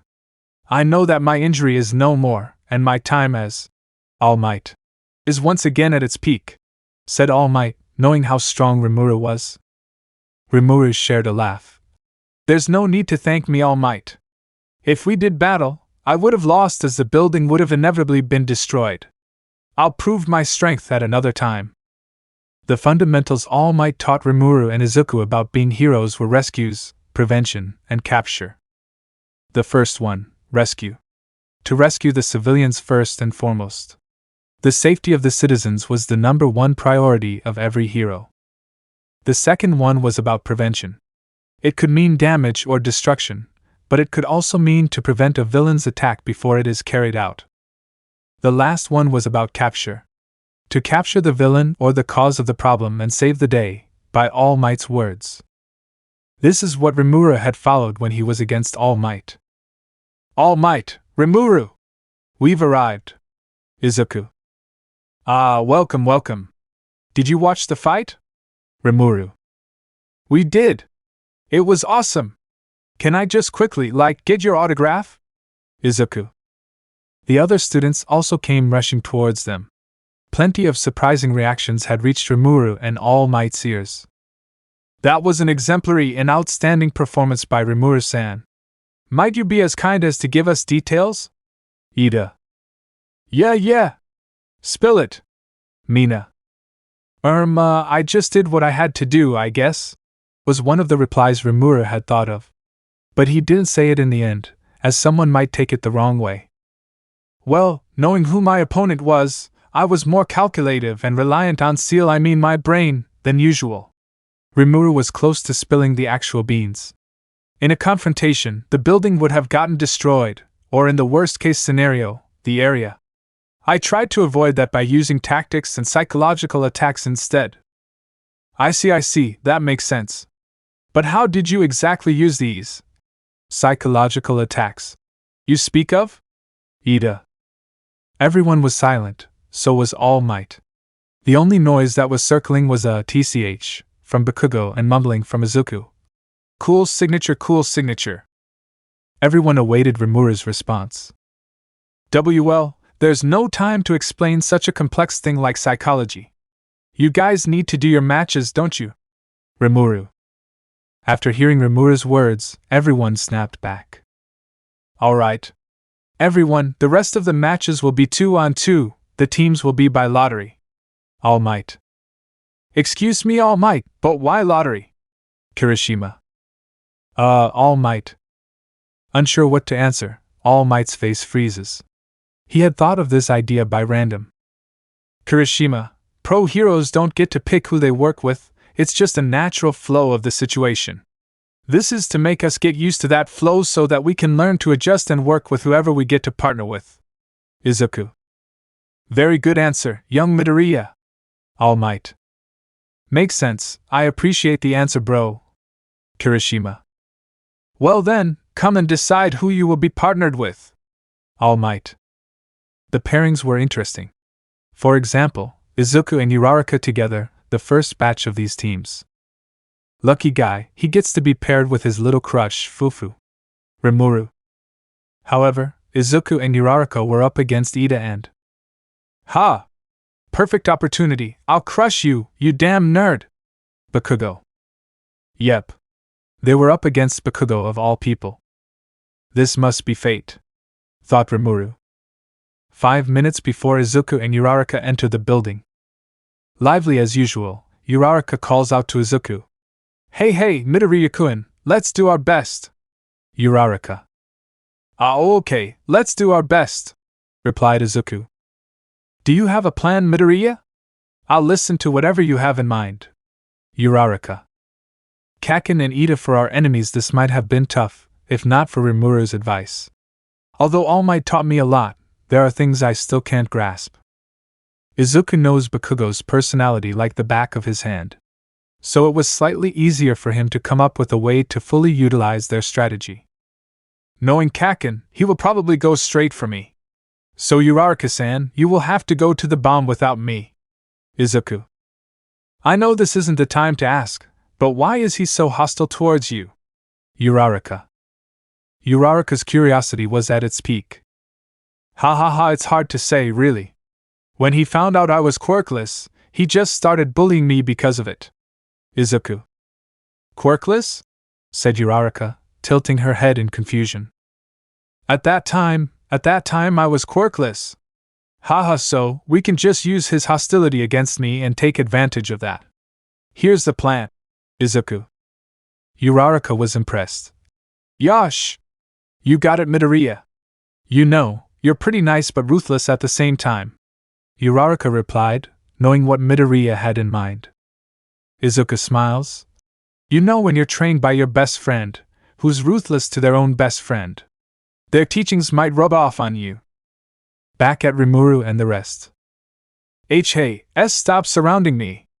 Rimuru. After I beat All Might, they've all been crowding me nonstop. It's like they just got the lottery over with earlier, and then chased me down. Rimuru, are you really a boy or a girl? Mineta. Nice costume. Who designed it? Was it you? Mina. Yeah. We've been dying to know how you beat All Might. Kaminari. The questions were all over the place. Some questions after the other completely didn't match up. How can I answer when you're all asking at once? Telepathy. Do I use telepathy? Or, Master, that would completely ruin your 2 quirks for now. Plan. I get shot down by Seal before I do. Well, it really was gonna ruin that 2 quirks for now. Plan that Seal just mentioned. What do you suggest we do? Seal. There is no need to do anything, Master. An individual named Tenya Ida will resolve this situation. Right after that, a boy spoke up in front of our classmates. Everyone! Please! Give Rimuru some space. I know we all have questions we want to ask. There's no need to ask Rimuru all at once. How will Rimuru be able to answer then? Ida. Ooh, nice one, Ida-kun. As Ida finishes his rather impressive intervention, he turns to me. I will start by asking your permission to entertain our questions. Would you kindly answer our curiosities about you, Rimuru-san? Ida. So it still comes down to this, eh? Rimuru's secrets too. This is troubling. I want to watch Izuku's match, but there are too many distractions. There are only 3 minutes left before Izuku's match starts. What should I do to get out of this predicament? Okay. 3 questions for now. The next match is going to start soon, I yelled. The first question I entertained was about my costume. Yes. That's my question. So, who made it? Mina said ecstatically. A friend made it for me. Wait, why do you seem upset, Seal? It's just your imagination. I don't know why, but she suddenly feels so cold. That's cool. The design gives the impression of a dark monarch. You know, the demon lords in video games. Mina. Oh boy, do I have news for you. Moving on. The next question I answered was about how I knew Izuku. Me. I have a good question. You and Izuku seem to know each other very well. What's the relationship between you two? Is it more than just being friends? The person who asked the question was a boy named Mineta. But for some reason, he was giving off a dark aura when he was asking it. Anyway, moving on to the question. I said, "Yes, he's my B." Before I could finish my sentence, the girls suddenly cheered out loud. While some of the boys, mainly the person who asked the question, were looking down. "What? He's your boyfriend?" Ajui. "All right. The next match is about to begin. Get to watching, younglings." All Might. Another interruption. But then again, I could use this opportunity to clear up some sort of misunderstanding they have. "Izuku's my best friend," is what I was trying to say. Now then, I can't answer the third question because Izuku and Uraraka's match is about to begin. So I'll just tell them I'll answer it later. Why do you girls seem so flustered?" All Might. "It's just I thought we had a great scoop." Mina. "But it turns out, it was just a misunderstanding." Ajui. The rest of the girls nodded embarrassingly. All Might shared a hearty laugh, finally knowing what the commotion earlier was all about. "All right, young lads, the match begins now." All Might. Through the announcer, All Might announced the beginning of the second match. As if prepared for this, Izuku immediately rushed towards the building. On the other hand, Uraraka took her time and slowly walked. When Izuku got inside the building, he immediately heard footsteps. He already blitzed way past Uraraka, so it must be the enemy team. The pattern of said footsteps was strong and seemed rowdy. Which only meant one thing. "Kaken, I knew you were going straight for me." Izuku. With that in mind, Izuku moves towards the source of the footsteps. It was still a bit away, but with Izuku's intention of taking Bakugo head-on. It won't be long before they meet. "Deku! Come here and fight me! You can't get past me, you know that!" Bakugo. With no hesitation at all, Bakugo immediately yells for Izuku. At first, he thought Izuku would have hidden, especially knowing where Bakugo was because of his shouting. Bakugo was confident Izuku, and he would confront on the first floor. He would beat the crap out of Izuku, and show him who was stronger between them. But he did not expect this outcome. "Kaken! I'm here, just like you demanded." Izuku. Izuku was now right in front of him. He was baffled for a moment. But only for a moment. A vein popped in his head, pissed off at the fact that Izuku was right in front of him. Confidently smiling, as if Izuku willingly took on his challenge. That is the case, as Izuku does have the resolve to fight him. But Bakugo would never admit that to himself. Not Izuku of all people. "Deku, wipe that smile off your ugly face!" Bakugo. Bakugo threw an explosive punch towards Izuku. But Izuku dodges him, shocking Bakugo for another slight moment. Bakugo being Bakugo, he immediately follows up another attack. He launches explosions behind him to stop his momentum. Then, he tries to fire an explosion against Izuku midair. The explosions had hit Izuku, although Izuku had blocked it using both of his hands. "As expected of you, Kaken. No one in our class can pull off movements like those. But I expected those attacks.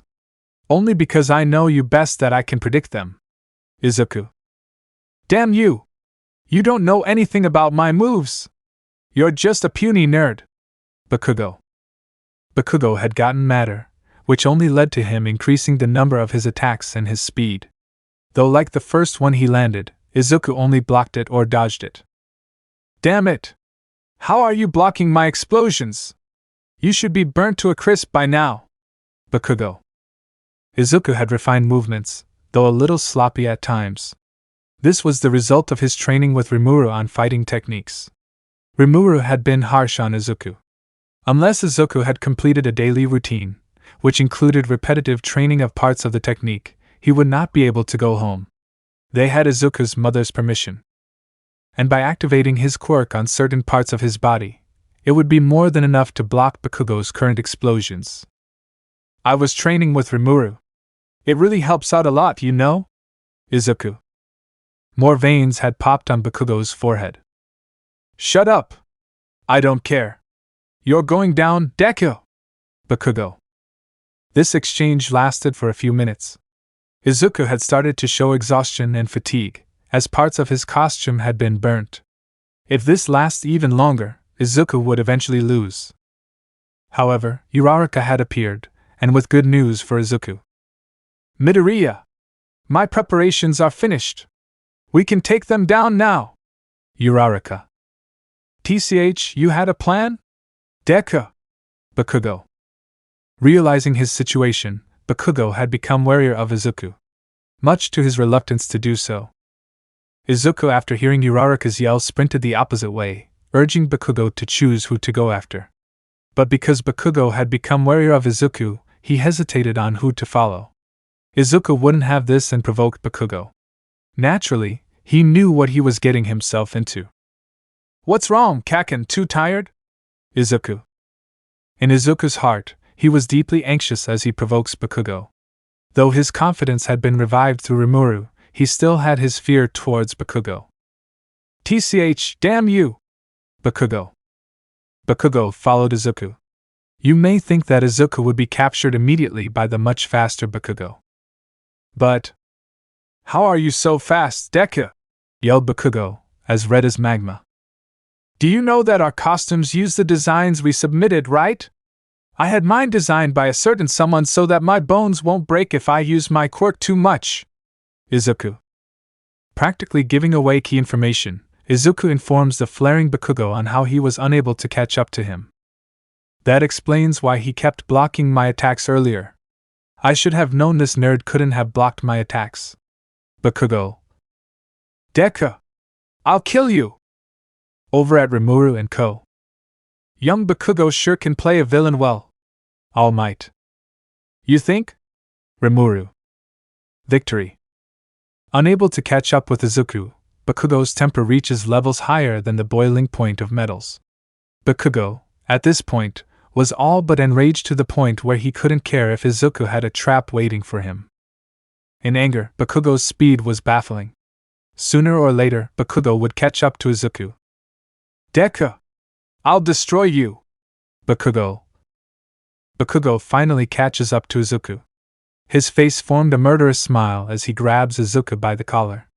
I've bucking got you now, Deku! Bakugo was about to launch a huge blast, one that would destroy the entire floor. Young Bakugo! Don't launch that attack!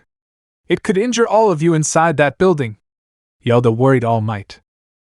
As expected, Bakugo didn't listen. Die, DKU! Bakugo.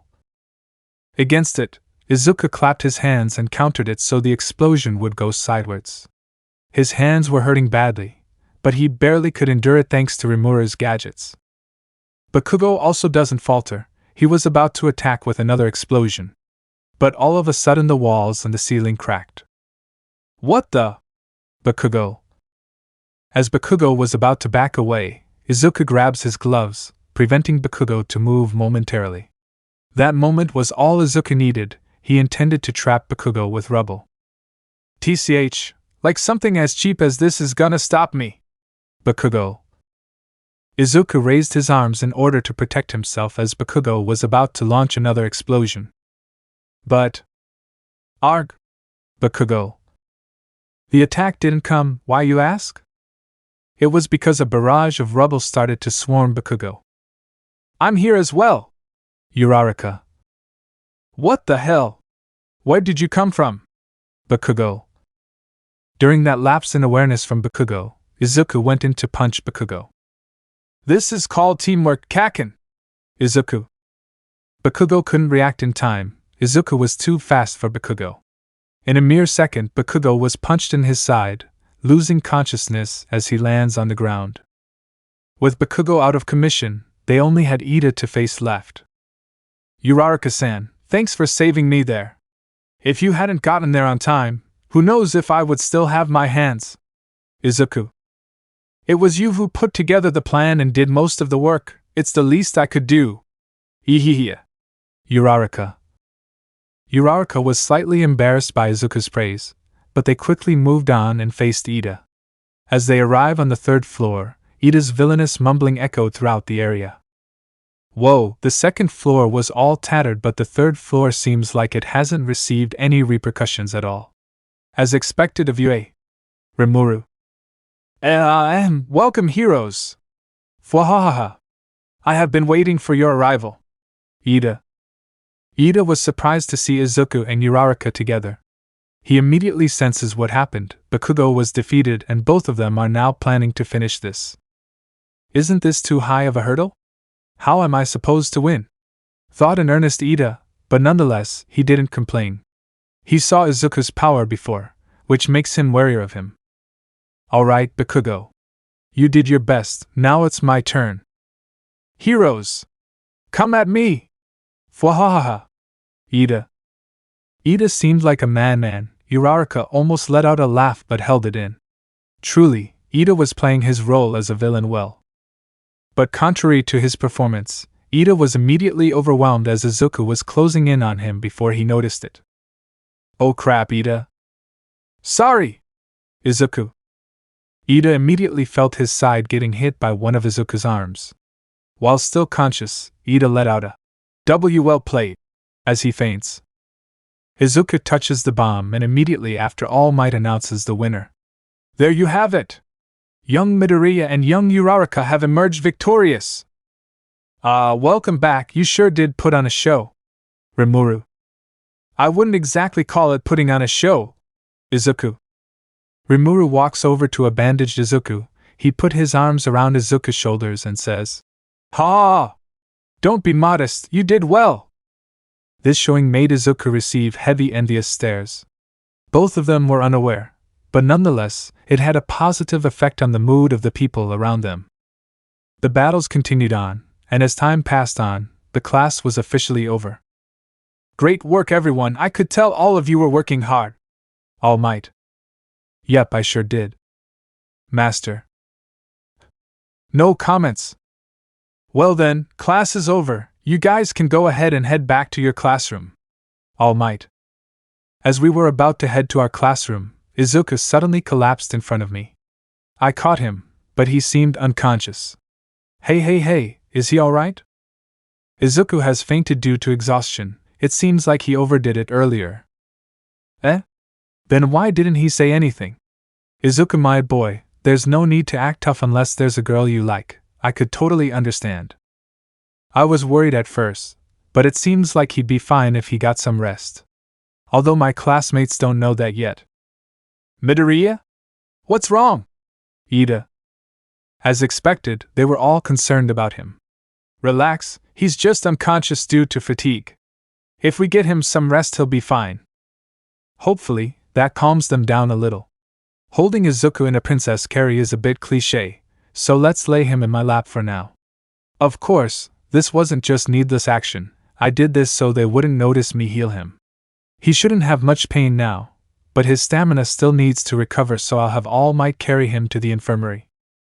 All Might, Rimuru. Without me finishing the sentence, All Might picked both of us up and said, You need him to go to the infirmary, right? He looks comfortable laying in your lap, so I'll carry you as well. Ha. Well then, we'll head out first, kids. After saying that, All Might slowly started to run towards the infirmary. How lucky can one man get? GRGGH, Mineta. Dude Sato. After talking with All Might and Recovery Girl for a bit, I left the infirmary and started to head toward the classroom. I ran into a few students on the way. They kept asking me my name and stuff whenever we'd make eye contact. These guys totally mistake me for a girl. Rimuru. Well, not that I could blame them. Shizue-san was a beauty after all. Right when I turned from a corner, I bumped into someone. That someone was Monoma, a person whom I met during the entrance exam. Oh? Monoma, fancy running into you here, I say with a smile. Monoma wasn't alone. A group of students was right behind him. Is this the other first-year class, Class 1B? Although it's disappointing he wasn't in my class, at least he got in. Monoma replies with a smile of his own. Why, if it isn't Rimuru? The only one in Class 1A that actually deserves to be there. Fancy meeting you as well. I decided to ignore his first statement. So you got in? It's a shame we aren't classmates, but it's a pleasure to be your schoolmate. See you next time. I was in a hurry, so I decided to excuse myself. Same here, and see you next time. Monoma. Unbeknownst to Rimuru, Monoma was later questioned by his classmates on where the two met each other, and how Monoma knew such a stunning beauty. Chapter 12. Afternoon classes started, and we had a normal subject to our surprise. Aizawa-sensei's class was Let's Not Talk About It. And then there was All Might's, a hero work-related class, which wasn't that surprising considering our school. Classes went by normally, and soon it was reaching the end of the day. Rimuru! Wanna hang out with us? Mina. Hanging out with girls if I were decades younger, I would have been ecstatic to hear those words. Sure, but would you mind telling me why? Rimuru. I wasn't exactly blind to the other girls behind her wearing these expressive grins. Are they planning on involving me in something? If it's the rumored girls talk, I would smack myself for not knowing what to say in that situation. Nothing really, we were just planning on asking you some questions. Mina. You sound like you want to force the answers from me. Okay, why not? On the way, we ran into Izuku. Oh, Izuku, are you fine now? Yes, I heard you caught me before I fell, thanks for that. Izuku. Don't sweat it, I was right behind you so I was in a favorable position. Remuru. Izuku rubs the back of his head as he starts to feel embarrassed from fainting out of nowhere. And then, all of a sudden, my classmates behind me suddenly started to approach Izuku. Midoriya-kun, your powers are awesome! Tsuyu. Agreed. I was impressed with your strategy on stopping Bakugo. Momo. I let them praise Izuku and went to the side to look at the window, ignoring Izuku's glances signaling, "Help me!" in the process. As I stared at the students going out of school, I spotted a certain lone Bakugo. Hey, isn't that Bakugo? Why is he all gloomy like that? Izuku reacted to my words. Excuse me guys, I'll be taking my leave for now. Rimuru, see you tomorrow. I waved at him as he starts to run towards the stairs. Well, I could pretty much guess what his goal is, but I'll let them be, it's not my place to interfere anyways.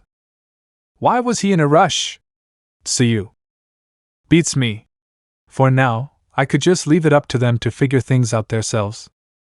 We didn't see Izuku nor Bakugo anywhere when we walked out of the school gate. I'm guessing they went to a less crowded place.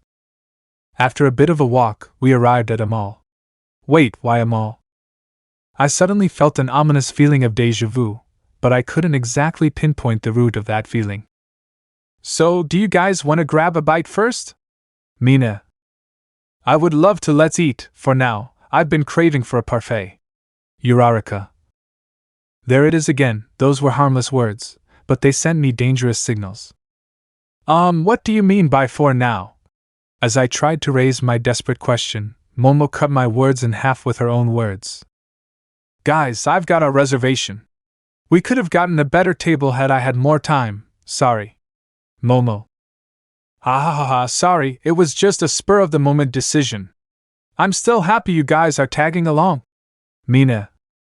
Of course. Do you think we'd miss out on this opportunity? Uraraka. At this point, I wasn't listening to what they were saying at all. All I could focus on now was the sheer aura this restaurant was giving off.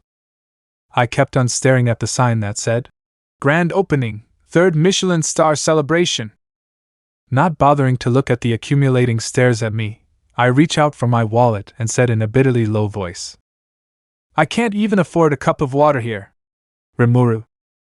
While I was trying to get used to life in the superhuman society in Japan, I never really found a steady way of income. Sure, I used to work before in general contracts before I died, but that was an entirely different Japan. After all, I mainly spent my time inside Seal's hibernation cycle. Seal insisted I stay there no matter what, so, for the previous years, I spent most if not all of my time hibernating. Seal explained it was the best way to analyze the damage that had potentially been done to me. And so, my time spent in the outside world only equaled 4 months up until a year ago. Creating money for myself was the last thing I'd do. Hey guys, I don't think I can afford to eat here. Rimuru. The girls who were ordering without hesitation looked at me for a moment. Don't worry Rimuru-san, I'm paying. You too, Uraraka-san. It seems like I wasn't the only one who was standing in front of the store with a deadpan face. Are you sure? Rimuru. Yes. Please help yourselves. Momo. What a kind soul. Truly, paying for all of us when you just met us not too long ago. A goddess. Unbeknownst to Rimuru, she was just using this as a way to spend money. Momo is from a wealthy family, and Momo was just the kind of girl who loved to go out with her friends and spend money on shopping. And there was also another ulterior motive one everyone but Rimuru knew about. After that mini but luxurious feast, we were all stuffed, and were now just talking. I for one had no idea what to say, so I kept my mouth shut, afraid of saying anything remotely stupid. So like Yaorosa-san, your quirk is super cool, the way you handled your fight earlier was amazing. Mina. Agreed. Your ability to adapt and act depending on the situation really surprised me, Ribbit. Tsuyu. Your compliments honor me. I was blessed with a good quirk, and besides, you guys did wonderful on your own fights as well. Momo. Speaking of fights, Rimuru, can you give us details on your fight with All Might? Jiro. Here it goes, I was expecting this question. Honestly, what I explained earlier was most of it.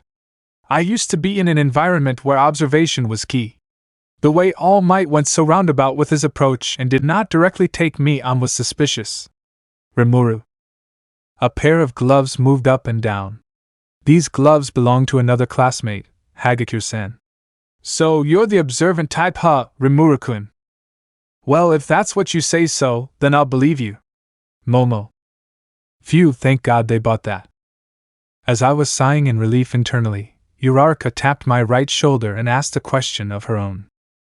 So Rimuru, are you really a boy or a girl? Uraraka. Eh? Rimuru. I was still startled by her sudden question, but more and more of them started to ask a similar one. Please! We just want to know if you were a boy or if you were a girl. We're really sorry if we're asking too much of you. Mina. Mina had both of her hands together and had her head down. They really wanted to ask this question, huh? Don't go as far as that to ask me for a trivial thing like this. I'll be happy to tell you all. It's not like I was going to hide it in the first place, at least, not forever. Rimuru. All of their expressions lit up at my words, and what followed suit was a hint of expectations and anxiousness. But as expected, I didn't notice this at first, so I just casually told the truth. I'm not a boy, nor am I a girl. I was born genderless. Rimuru. What? The girls? Ahaha, their reactions are priceless. Am I gonna get punished for making these girls have these expressions? Master, you sound like a middle-aged man that didn't have any romantic experiences and became an experience-less bachelor. Those words hurt my very soul. I learned not to have such arrogant thoughts ever again. And as if to continue this punishment, later on, these girls would take me shopping for fashionable clothes. Arc 2, Chapter 13. At an unknown location, a certain doctor was creating organisms that they call Noma.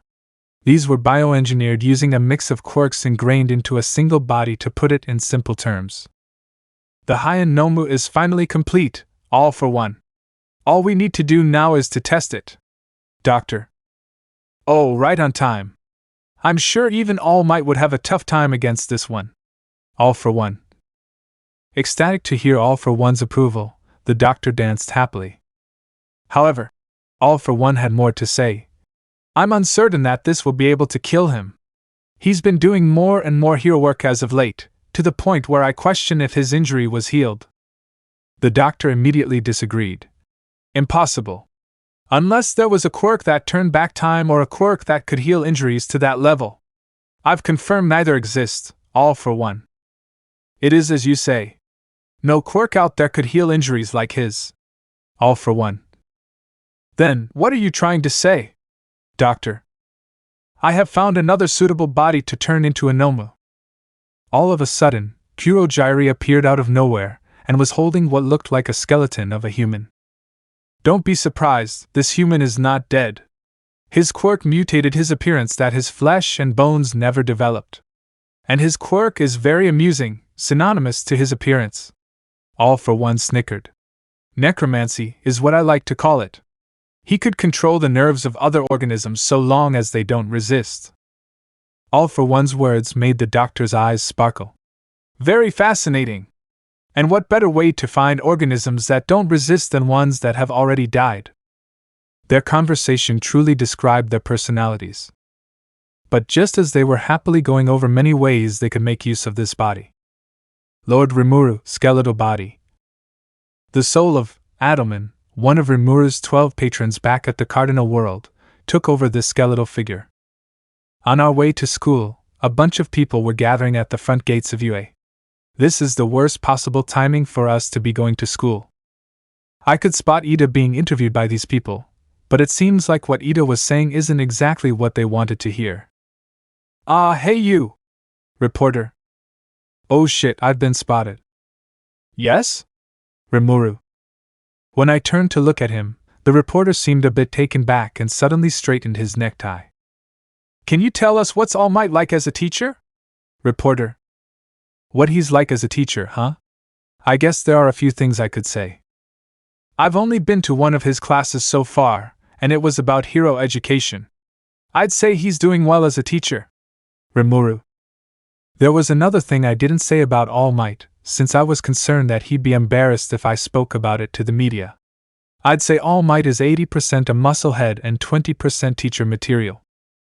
The reporter, seemingly unsatisfied, asked more questions. Can you give us more details about this class, miss? I'll have to refrain from doing that. Rimuru. Another reporter butted in after seemingly failing to interview Ida. Gosh, you're pretty, can you tell me how All Might acts as a teacher? This woman almost slipped up, but she successfully managed to steer the wheel in the right direction on time. He acts just like how he acts as a pro hero. The difference is that he's not dealing with villains, but with students. Satisfied? Then I'll be on my way. Rimuru. Wait, can you please tell us your hero name? Female reporter. Hero name, you say? I haven't decided on that. Well, I think the school will help us out on that one, so I won't make any rash decisions and start calling myself something on my own. I haven't decided on that yet, so I can't answer you guys. Anyways, I have to attend my classes, goodbye. Rimuru. After Rimuru left, the reporters all had one thing to say about the peculiar student they encountered. Who was that person, and why are they so beautiful? Even I've never seen such beauty before, not even close. I thought about getting that student's number for a moment there. Goodness, I can't lose my career like this. Alright, good work on yesterday's combat training. Aizawa. Aizawa was reviewing the results of yesterday's combat training. It seems like everyone was given a piece of his mind. Bakugo, you're talented, so don't act like a kid. Aizawa. Bakugo was surprised to be called out like that, but nonetheless, he didn't say anything back. Looks like he's not too frustrated about that loss. Is it because of his and Izuku's talk yesterday? Who knows? Midoriya. You did well, but try not to injure yourself so much in the process. Aizawa. Hearing the praise from Aizawa made Izuku smile. He probably thought he was going to be reprimanded, knowing Aizawa and all. And lastly, Rimuru, you did extremely well against All Might. Aizawa. For some reason, I could feel that my other classmates were nodding to Aizawa-sensei's comment about me. Now then, let's get down to homeroom. Sorry for the late notice, but today I'll have you.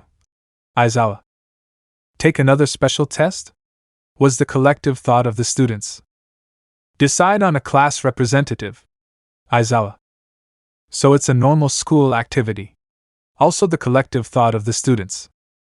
If that's the case, then let me be the class rep. Kirishima. No, me. Mineta. I want to be the class representative. Mina. Soon, everyone was fighting for the position of class representative. In normal schools, this wouldn't happen since it was about daily duties. But here at UA, it's about getting practice on working as a top hero leading a group. Almost everyone wanted that position. It was pure chaos. Luckily, Ida managed to tone down the raging students trying to get the role. Silence, please! With those few words, the class's attention was now on him. It is a job with the serious responsibility of leading others. It's not a job for just anyone who wants to do it. It is a calling that requires the trust of those around you. Nice job, he's really getting into this. If we want to use democracy to decide on a true leader, Ida paused, then we shall hold an election to choose one. But Ida, your hands are raised the highest. Kirishima. Bwahahaha, that's hilarious. We need that kind of spirit to be our leader. I might as well vote for him then. Aizawa-sensei took this opportunity to take a nap as we were deciding on our class representative. The results ended up like this. Rimuru Tempest 15 points. Izuka Midoriya 3 points. Momo Yayorozu 2 points. That was the result.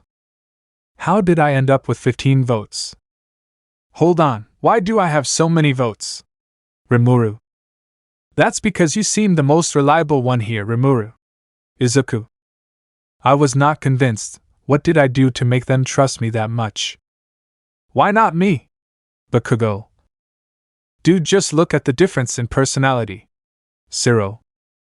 As I stood there confused and bewildered, Aizawa-sensei officially announced that I and Izuku would be class representative and vice representative respectively. Arc 2 Chapter 14. Lunch, the very thing that kept the students going during school. At least, that's how it was for me and my friends back in high school. Whenever we were tired, or extremely depressed by the scores on our tests, we would always lift our spirits whenever we took a bite of food. Thus, I find it very important and necessary to pick a lunch set that I would enjoy to the fullest. How long are you gonna keep staring at the menu? Lunch rush. Shit, I've been here so long I didn't realize I was holding everyone back. You can't blame me, the menu looks so shiny. Then I'll have that, please. In the end, I went for a classic medium rare steak with complimentary soy sauce. There was also a light broth that was made for the rice itself. This is so good. Remuru. Picture is not mine, nor any will ever be unless otherwise stated. Ida and the others were still waiting in line, so I was sitting alone at my table for the time being. But I gotta say, the food is superb. I can eat this all day. Pro Hero Lunch Rush is good at his job. Rimuru. I felt like I was receiving a lot of stares, but who cares? They're probably thinking, that guy is such a country bumpkin. Good food equals a good mood. Sorry to keep you waiting, Rimuru. Izuku. Some student was apparently staring at the menu for 5 whole minutes. I wonder why Lunch Rush didn't get mad. Ida. Gay, that student is probably me. Sorry. Anywho, let's just enjoy our lunch. Uraraka. As Uraraka said, we enjoyed our lunch. I was mostly finished, so I paid more attention to the conversation. So, what's it like being elected as the class rep by a landslide? Uraraka tried to mock interview me as she grips an imaginary microphone and does what any interviewer would do, putting the mic right at me. It surprised me, I'll tell you that. I thought everyone would vote for themselves, seeing as how the role is seen after all. There was someone else I thought suited the position better myself since I did vote for someone else in particular. I looked toward Ida. Ida-kun, I voted for you. My words shocked him surprisingly. And me? I am honored, but why did you vote for me? Simple. You seem to be aware of your responsibilities, and what's best for things that require responsibility are people who strongly have that sense, people like you, Ida. Rimuru. Izuku and Uraraka agreed with my words. I think so too. And you've got the air for class rep, Ida-kun. You talk so formal. Are you by any chance rich? I'm sorry if it sounds rude. Uraraka. Ida scratched the back of his head. Well, it seems that I've been found out. Indeed, I come from a long line of heroes. My brother Ingenium, have you heard of him? Izuku responded immediately. Oh, I have. He's the super popular hero, Turbo Hero Ingenium. That must mean you're from the Ida hero family. I'm a big fan of you guys. Izuku, you're such a fanba, ha. All of a sudden, an alarm came off. What's that? Mob. That sound is for when villains infiltrate. Mob. Panic ensued, and everyone was rushing toward the exit. No good, we're gonna be separated like this. Uraraka, let me borrow your quirk for a moment. Ida. Uraraka. I don't know what the two were planning, but it seems like it was something to solve this situation. On the other hand, Rimuru? What's wrong, you look angry? Izuku. Izuku noticed that I was slightly pissed. Yeah, I'm a bit irritated, but I'll be alright. I'll be back in a second. Rimuru. Okay, I'll be with Idakuin and Uraraka if you need me. Izuku. He didn't ask me any more questions. It seems like he was a fairly sharp guy. It's good that he didn't, otherwise. Nice to meet you, villains. Rimuru. Huh? Who are you? Shigaraki. He would be involved in all this. It was successful. We were able to infiltrate UA using the media as a cover. Kukuku, these foolish heroes would be too busy dealing with the media, so we will have all the time in the world to steal those documents. Shigaraki-sama, I have retrieved the files. It seems like All Might will be teaching on this USJ trip. It would be the perfect time to test out those two delightful nomas. Kurojairi. Kurojairi's words made me smile. Kukuku, so be it. Nice to meet you, villains. Rimuru. What? Huh? Who are you? Shigaraki. Who is this girl? Where did she come from? It isn't nice of you to break UA's barrier and sneak in while the media's covering for your asses, you know? Rimuru. The FCK did you just say, brat? Shigaraki. This kid was irritating me. I don't know who she thinks she is, but she sure as hell ain't gonna come out on top against me. Calm down, Shigaraki. If you lose your cool, the school will find out. Let's settle this in a more controlled volume. Kurojairi. At Kurojairi's words, I calmed down. Brat, how did you find us? I regained my usual composure. Intimidating a kid like this is nothing. Me? A brat? Ha ha ha, sure, let's go with that. I didn't have Seal train me to act like a high schooler for nothing, after all. Rimuru. That last part was mumbled, so at the time, I didn't hear her words quite well. Rejoice, you get to be spared from death. If we were to kill you, the school will find out and our plans are doomed. But we will have to tamper with your memories. Shigaraki. Oh please, do you think you can do that? Rimuru. I clenched my fists in anger, but I didn't lose it this time. Let's see you bark after I destroy you. I rushed towards the girl, but the girl didn't seem at all concerned. You may have a pretty face, and it's a damn shame that I have to mess it up. I reached out my palms in order to grab the girl's face, but it never reached. Huh? How are you so far away? I thought I had you there. Shigaraki. It's normal to hallucinate your own battle prowess. Are you sure you're as tough as you think? Rimuru. Don't you dare underestimate me. Shigaraki. I went in for a second time. I will make sure to enjoy this girl's screams. Kahaha. Shigaraki. No! Kurojairi. Heh, I've got you now. Riki! Kurojairi. Huh? What's going on? What happened? Sure, Riki. Kurojairi. Did the plan fail? Shigaraki! Wake up! The mission is successful! Kurojairi. After hearing the words, mission and successful, my consciousness returned to me almost immediately. Strange, why was I unconscious in the first place? I don't know why, but my chest hurts so bad. What news do the files contain for us? Shigaraki.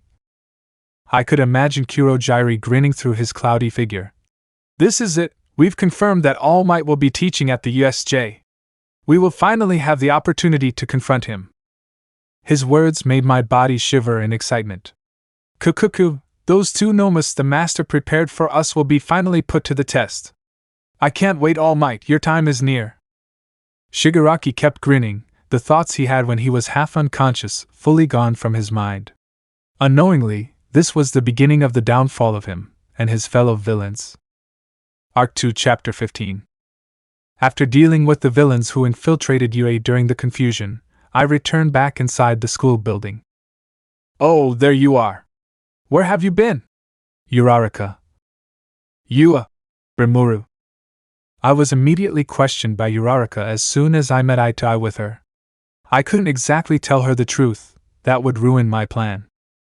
And if I said I went to the bathroom, she's probably not gonna buy it. Why, you see, I went outside to check what was going on. It was only the media, so I returned immediately to inform the students. Rimuru. Uraraka smiled and patted me on the shoulder. I see. Well, Ida-kun calmed down the students while you were away. Good, it seems like my bluff is working.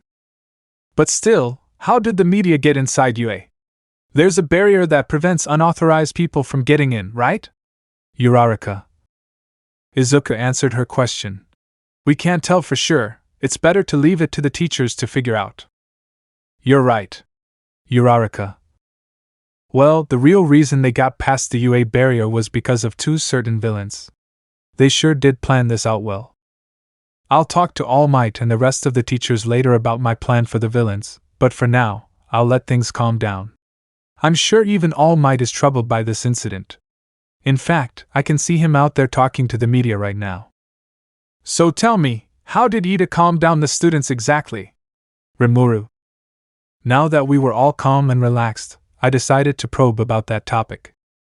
Well, you see, Izuku.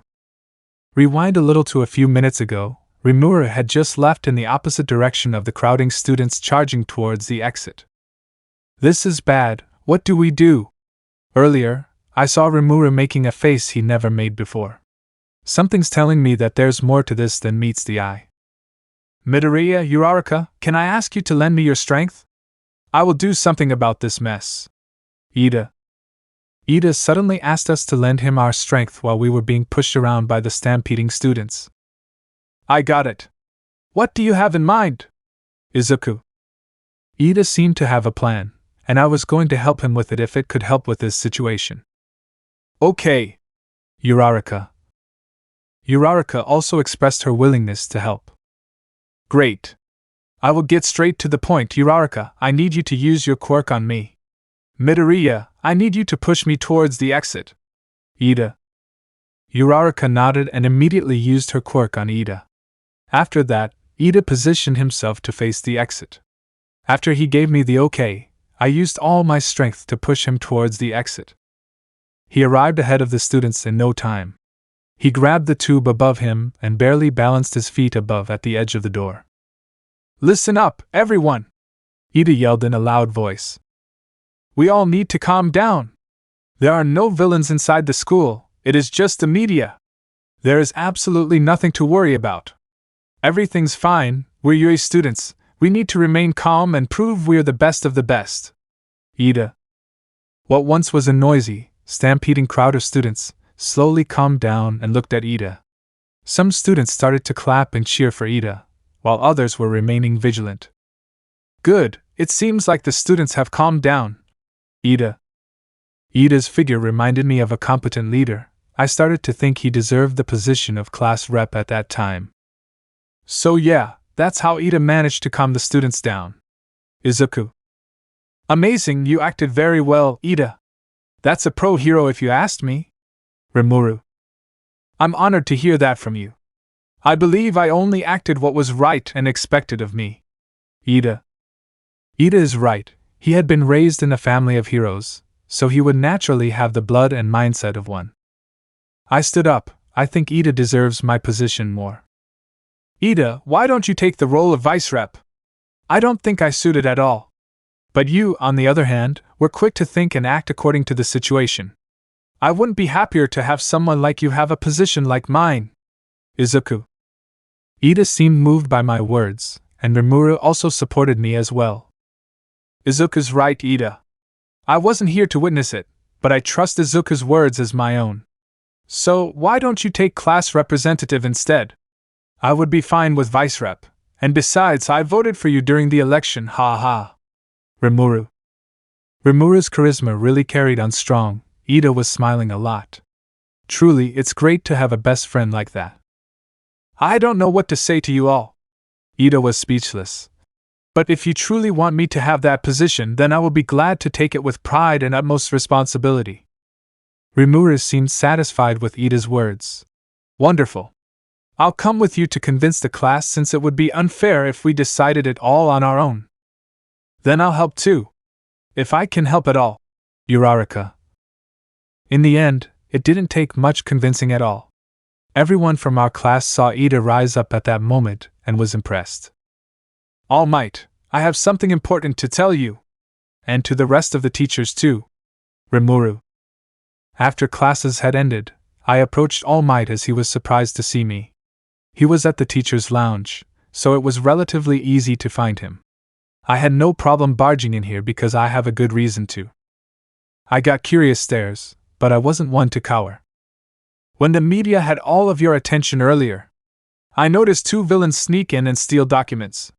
They dropped the files when I tried chasing them out. Look at this. Rimuru. I had brought the itinerary files they had when I found them and showed them to All Might. All Might stood up from his chair with the files in his hands and said, "Oh my goodness, how on earth did they manage to steal this? Is that really true? Where's your proof, student?" Teacher. I don't have any, I just want you to believe me. If you can't, then don't. I saw what I saw, and they were planning to attack All Might in something called the USJ. In fact, I still believe they will. I had no evidence to back up my claims, but I still kept on insisting. Then what about the villains, young Rimuru? Where are they now? All Might. They escaped. One of them had a quirk that could make warp portals. I managed to injure one, but I couldn't take them out in time. Remuru. This was a total lie. I could have easily taken them out if I wanted to. But this was also a way for me to signal to All Might. He knows how strong I am, no villain unless they were as strong as he could ever get away from me. So he must be suspicious about my words. All Might was thinking deeply. All right, young Rimuru. I will discuss this with the principal. Thank you for this information. Also, All Might gave me a look saying, come and meet me later. Okay, I'll be on my way then. Rimuru. It worked. All Might seems to have caught on. When I closed the doors behind me, I let out a huge sigh. Yuwa, that's a big relief. I honestly doubted whether or not he would catch on. But Seal reassured me that he could, so I went with it. I plan on informing All Might about what truly happened and what I'm planning. All Might was waiting in a room far away from populated hallways. I entered and saw All Might and another person. Good evening, I hope you don't mind me being here. Principal. It was the principal of the UA Academy, drinking a cup of coffee. He had the appearance of a lycanthrope. If All Might is the one that brought him here, then I wouldn't mind either. Good evening to you as well, Principal. Rimuru. It's a bit impatient of me, but I'll get straight to the point. Rimuru. I revealed what truly happened when I confronted those villains, what I did, and what I plan on doing. When I finished my explanation, the principal and All Might both had their jaws dropped. Principal Niza put down his coffee and asked me in a serious tone, how on earth did you do that? And to plot to this extent as well, who are you really? All Might was silent. Me? Well, honestly, I'm just an outsider and someone trying to protect this academy. That's all. What you think of me after this doesn't change my goals. Rimuru. It doesn't change the fact that I need to find out the truth about this world in order to get back to mine. Afterward, went a bit overboard at the end there. But Rimuru's true goals have finally been revealed, so don't criticize me too much, okay? Peace. Arc 2 Chapter 16. Everyone! Please form 2 lines separated by gender. We will be boarding the bus soon, so I expect everyone to have lined up before Aizawa-sensei gets here. Ida. Ida seems to be fitting in well with his role. It was finally time to go to the USJ. All of my classmates aside from a few were pleasantly surprised to hear that we were going to train there. This is so exciting, right, Deka? Uraraka. Yeah. Izuku. Uraraka came up to Izuku, which in turn caused him to blush. Fufu, the little boy's crush, is right in front of his face. Who wouldn't get flustered? But wait, Did Uraraka just call Izuku Deka? How and when did that happen? Izuka doesn't seem to mind either. Oh well, he might have gone home with his crush while I wasn't looking. Maybe the two got closer or something, Fufu. Keep up that great work, buddy. Bakugo! Get in line! Ida. You don't get to boss me around for eyes. I can hear you well without you shouting. Bakugo. As usual, Ida scolded Bakugo once again. I can't, that's just so dynamically hilarious. I recall a certain comedian back on Earth. Oh wait, this is Earth. As I was about to fight against my inner thoughts, Aizawa-sensei had arrived along with All Might. Alright, get on. We're leaving now. Aizawa. We got on the bus after the people in the front followed Aizawa-sensei inside. I don't know if it's a curse, but I always seem to get the front row seat. Let's make sure our classmates behave, Rimuru-kun. Ida, who was sitting next left to me, enthusiastically said so. Ahahaha, we will. I tried to respond with the same enthusiasm. Suddenly, Kaminari came up from behind Ida and went to his left side. My good buddy Ida, don't get too ahead of yourself, alright? I heard Kaminari say this with a smile to Ida. But both me and Ida had no clue what he meant, as Ida just replied with a sure? Sit down, we're departing now. Aizawa-sensei lightly scolded Kaminari on standing up from his seat. After a little bit of a ride, we finally arrived at the unforeseen simulation joint. This place was massive. Holy crap, how big is this place? Kirishima. Woohoo! This is what I've been waiting for. Ciro. The guys sure seemed excited. Well, I am too, but it was for a different reason. Ha ha! You younglings sure seem excited, but remember, this isn't a trip, it's training. At the unforeseen simulation joint, you'll have many things to experience here. All Might. Well said, All Might. It's as he says, students. The unforeseen simulation joint, or USJ in short, is a place where you experience different kinds of disastrous situations. You will all mainly practice search and rescue, so I expect proper behavior. 13. All Might's words were followed up not by Aizawa-sensei, but by another pro-hero who was here to help us train. Izuku immediately identified her for us. I know, it's Pro-Hero 13. The space hero who specializes in search and rescue. I am a great fan. It's nice to meet you. Izuku immediately went into his fanboy mode. Ha ha ha, I'm happy to hear that. 13 perfectly received Izuku's fanboy mode. Now then, I'll show you guys around. 13. Die. Thug.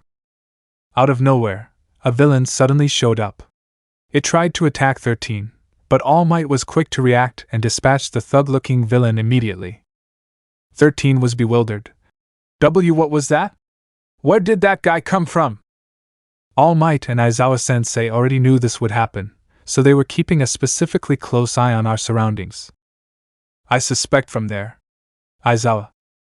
Aizawa-sensei looked ahead of the path we were going to and pointed to the middle. A bunch of villains was gathering and appearing out of a familiar black fog. So they're here. Rimuru. Shigaraki, the villain I encountered back then, appeared out of the black fog. They were quite numerous. It almost seems like they were planning on annihilating an entire city off the map. But the real question was the ones that came in together with Shigaraki. A muscular humanoid that seemed even taller than All Might. And the other one was Rimuru. No way, there's absolutely no way. The other one that came with Shigaraki was a skeletal figure. It was adorned with a golden crown and had a robe that extended down to its entire body. Analysis shows that this individual's soul matches completely with one of your subordinates, Adelman. Seal was quick to confirm my suspicions. This isn't good, my thoughts are starting to go all over the place. Why is Adelman here? Was I not the only one targeted? But more importantly, young Rimuru? Hey! Where are you going? All Might. Why is Adelman with these people? Analysis complete. Adelman's soul and ego have been locked up. I have yet to confirm how he came here, but there is no doubt that Adelman is being controlled. Is that so? Well, they're bucking screwed now. How dare they mess with one of my companions? Please do not worry, Master. It is quite easy to unlock Adelman's soul. The one that put the mind control on Adelman seemed to have been very sloppy. You could even say that it was a miracle that Adelman even got controlled in the first place. What did you say? Adelman is not in any danger whatsoever. Keep in mind this conversation between Rimuru and Seal is happening instantly. I stopped dead in my tracks as soon as I heard Seal's words. Out of sheer relief, I blurted out "Say that sooner!" out loud. I hadn't gotten that far away from All Might and the rest, only about 20 meters. So they were in range to hear my sudden outburst. "Rimuru! I told you, where are you going?" All Might immediately catches up to me. "You suddenly ran out of nowhere. I'm relieved that your brain decided to make you stop in time." I was beet red. I couldn't say that I almost blew my cover because I thought Adelman had been controlled. Well, he still is being controlled, but that's beside my point. I just have to move forward with what I am doing now. All Might, I want to take care of that skeletal guy. I won't budge even if you say no, I said as I tried to confirm All Might's expression. Contrary to my expectations, he gave me a big smile and said, "Ha ha! Very well, Rimuru. I leave half to you." As soon as we ended our conversation, both of us immediately went to work defeating these thugs, villains, but Rimuru likes to call them thugs. And now, to our spectators who had yet to catch up with the situation, they all stared in awe at the sight of All Might taking out the villains one by one. Something equally worthy to see was this student named Remuru, who was also slipping past many villains using strong gusts of wind as a distraction. Aizawa was the only one that stayed vigilant as the students watched. "Everyone! Evacuate now! The door is right behind us!" Everyone returned to their senses after hearing Aizawa yell at them to evacuate. 13. Escort my students. I'll make sure no one catches up to you guys. Aizawa. Pro Hero Eraserhead, a name not known to the general public, but greatly appreciated by those who knew him. Nothing was going to hurt his students. As soon as Eraserhead jumped toward the army of villains, 13 took over the escort of his students. Things went smoothly, up until a man covered in purplish-black fog blocked their way. "I'm very sorry, but I'm afraid I can't let you all pass." Kurojairi. Surprise, surprise, you thought Adelman will be the only one appearing during this arc? Wrong. It will be none other than a person from Tensura, of course, but who exactly will appear? Take a guess on who will appear in the next chapter, readers. To make it easier, it is another one of Rimuru's patrons. Adieu. Arc 2 Chapter 17. 13 was now facing a difficult situation. An ominous-looking villain had shown up to block their path. It was evident that the villain wouldn't allow anyone to pass through. "Don't panic, everyone. Remain calm and absolutely do not go in front of me." 13. A wise choice, but regardless I will get rid of you all and capture as much as I can. Kurojairi. Capture? What do they plan on doing with the students? I can't let him get close to them. 13 was prepared to risk her life for these students. As soon as she resolved herself, Kurojairi suddenly started summoning other villains through the portal. What? That's cowardly! Ida. Ha ha ha, boy, there's nothing more cowardly than standing behind your teacher. Kurojairi. Ida kept his cool and decided to talk to 13. 13, we need to cooperate to fight those villains. You can't take them all alone. 13 was busy keeping an eye on the villains, so she was unable to reply fast enough. Izuku had been deep in thought, but he finally stands next to 13 to tell her his plan. What Ida is saying is true, you won't go unharmed if you face this many villains at once. That Miss guy already looks to be more trouble himself, so hear me out. Izuku. Izuku then backed a little to stand next to Ida. We can use Ida's speed to blitz past those villains and call for help. We just need to time it where Ida has an opening to run full speed. Momo replied. That's if you want to talk about speed, you're pretty fast yourself, Izuku. Why aren't you nominating yourself? I will stay here and assist 13, I have super strength, remember? And Ida can run for a longer period of time than me. There's no other choice. Izuku. The villains themselves weren't making any moves for some reason. 13 was confused, but she wasn't gonna let her guard down. The students were discussing how they could call for help, so 13 did her best to watch out for any villain coming close. She would use her quirk to take down any villain that had gotten too close. "I'll do it, Midoriya." Ida agreed to be the one to escape and call for help. Kurogiri wasn't about to let that slide though. "You kids sure know how to talk. But I won't let you escape." Multiple portals suddenly started to approach the students. 13 was busy fighting the villains, so she was unable to react in time. "Damn it, run! Izuku." The students who were too slow to avoid the portals were sucked right in.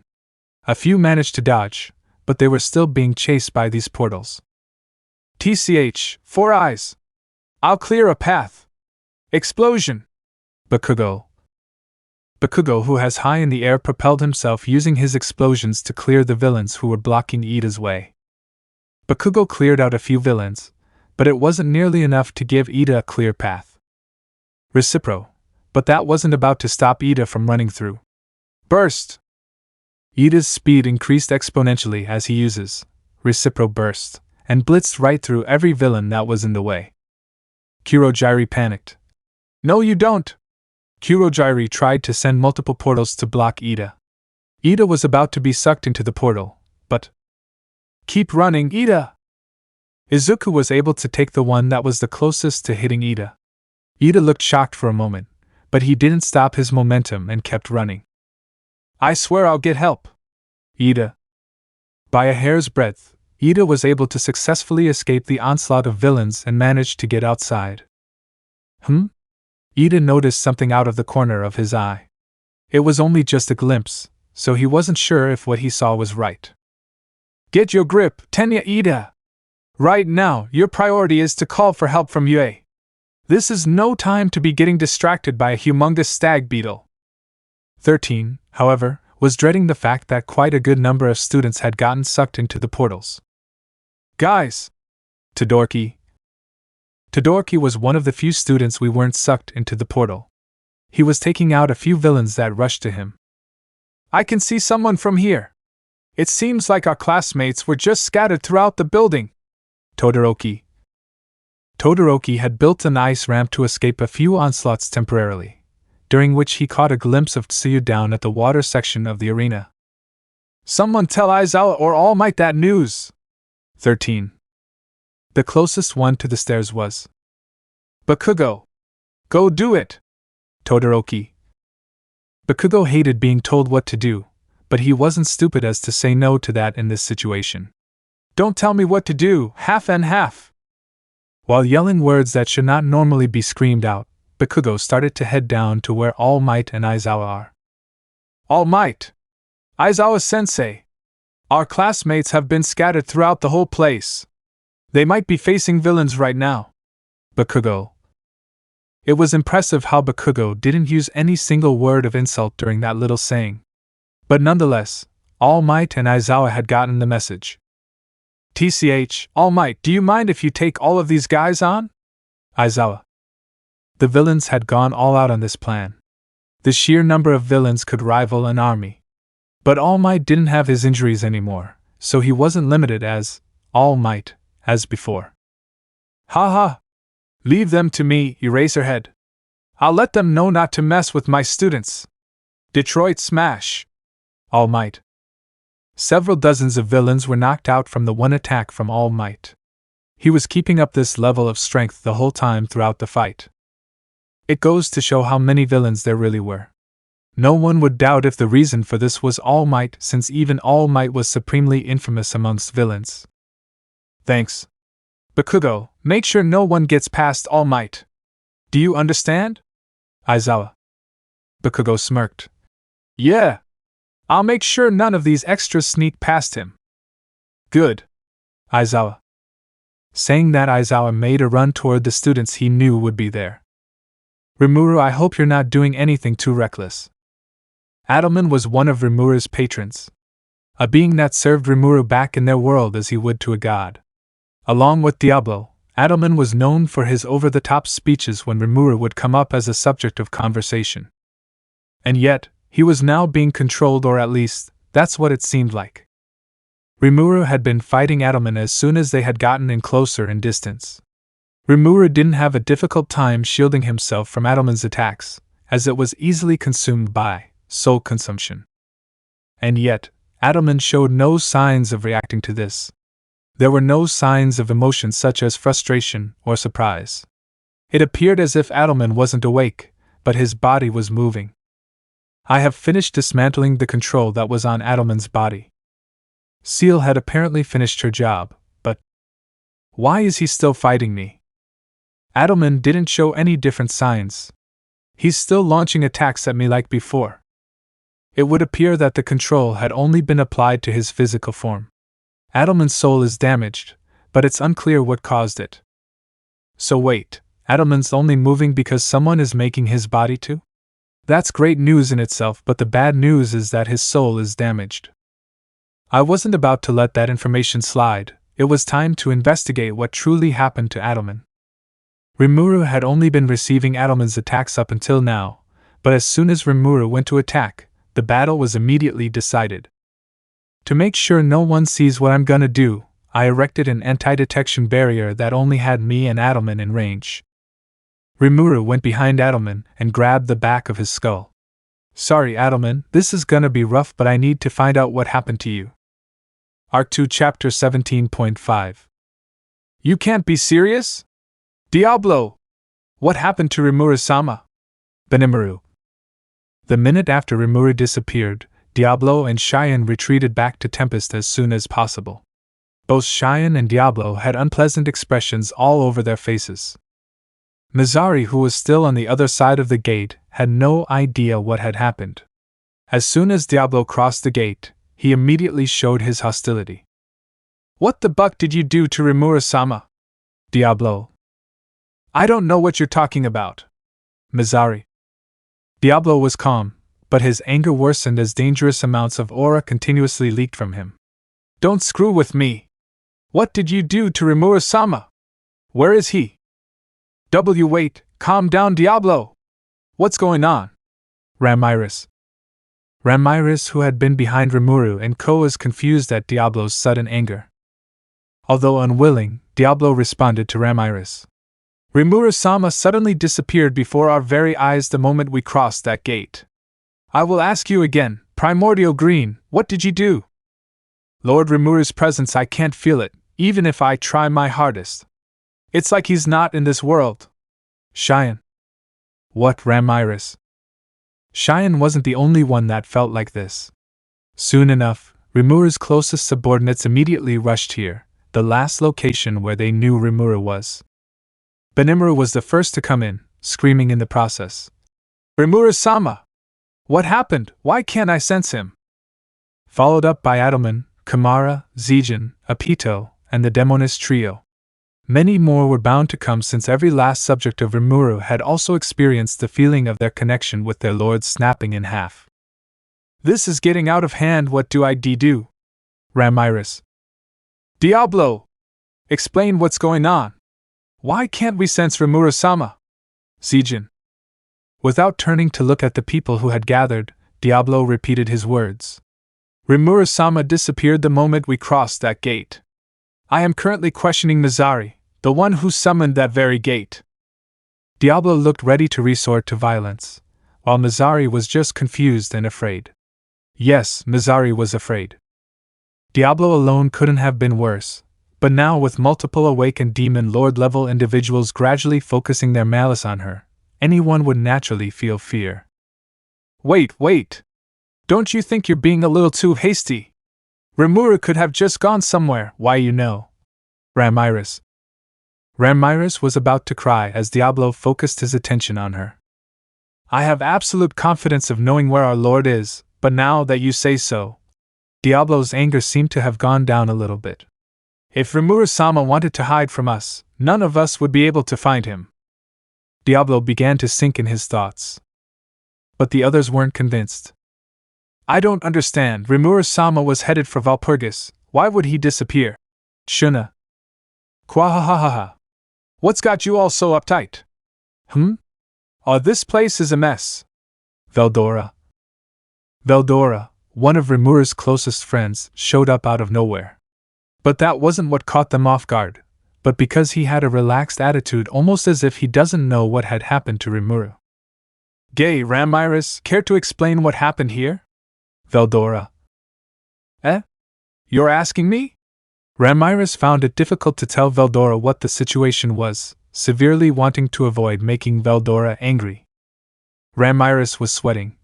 "WLUSC, our Rimuru kind of." "Kind of what?" Veldora. Ramiris could feel her heart stop. "Our Rimuru disappeared, no one can sense him, even I can't." "Who?"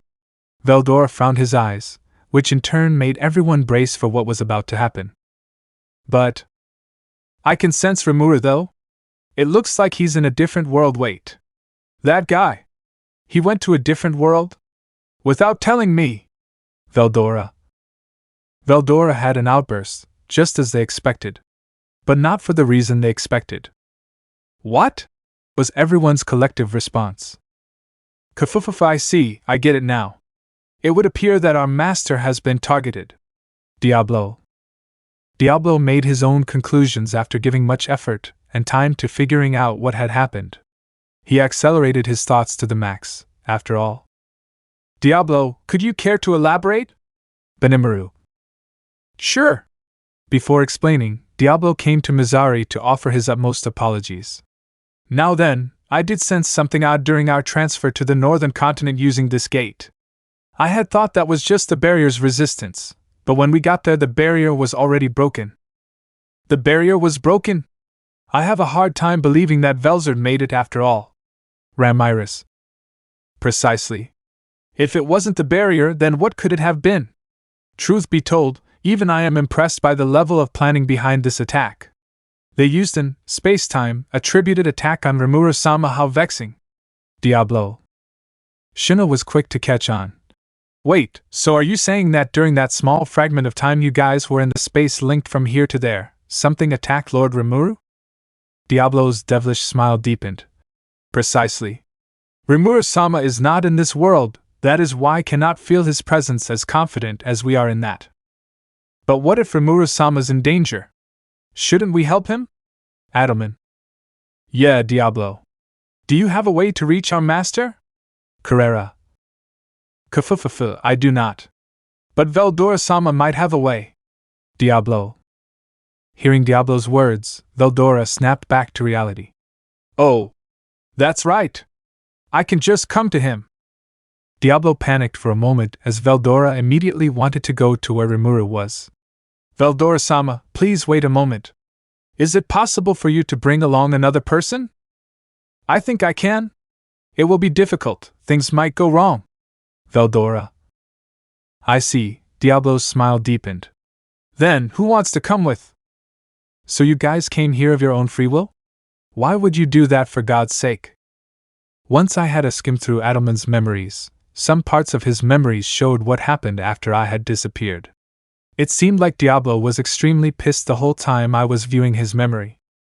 But anything after them finding out Veldora could come to me was a blur. How cliché. According to Seal, even she doesn't entirely know who came with Veldora. Adelman's memories had been tampered with, which isn't a good sign. It was likely that, unknown, had also targeted them when they attempted to come to me. I could only assume the worst of the worst. I look at the unconscious Adelman. "Adelman, what in the world happened during your transfer?"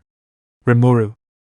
For now, I put Adelman inside imaginary space, where Seal could continue her analysis on him. My next priority was to make sure everyone was safe. "Azuri-san! Do you know where we are?" Mineta. "Call me Tsu. It looks like we're at the water section of the USJ. They separated us." Tsu. "I would like to hear more about that, Tsu."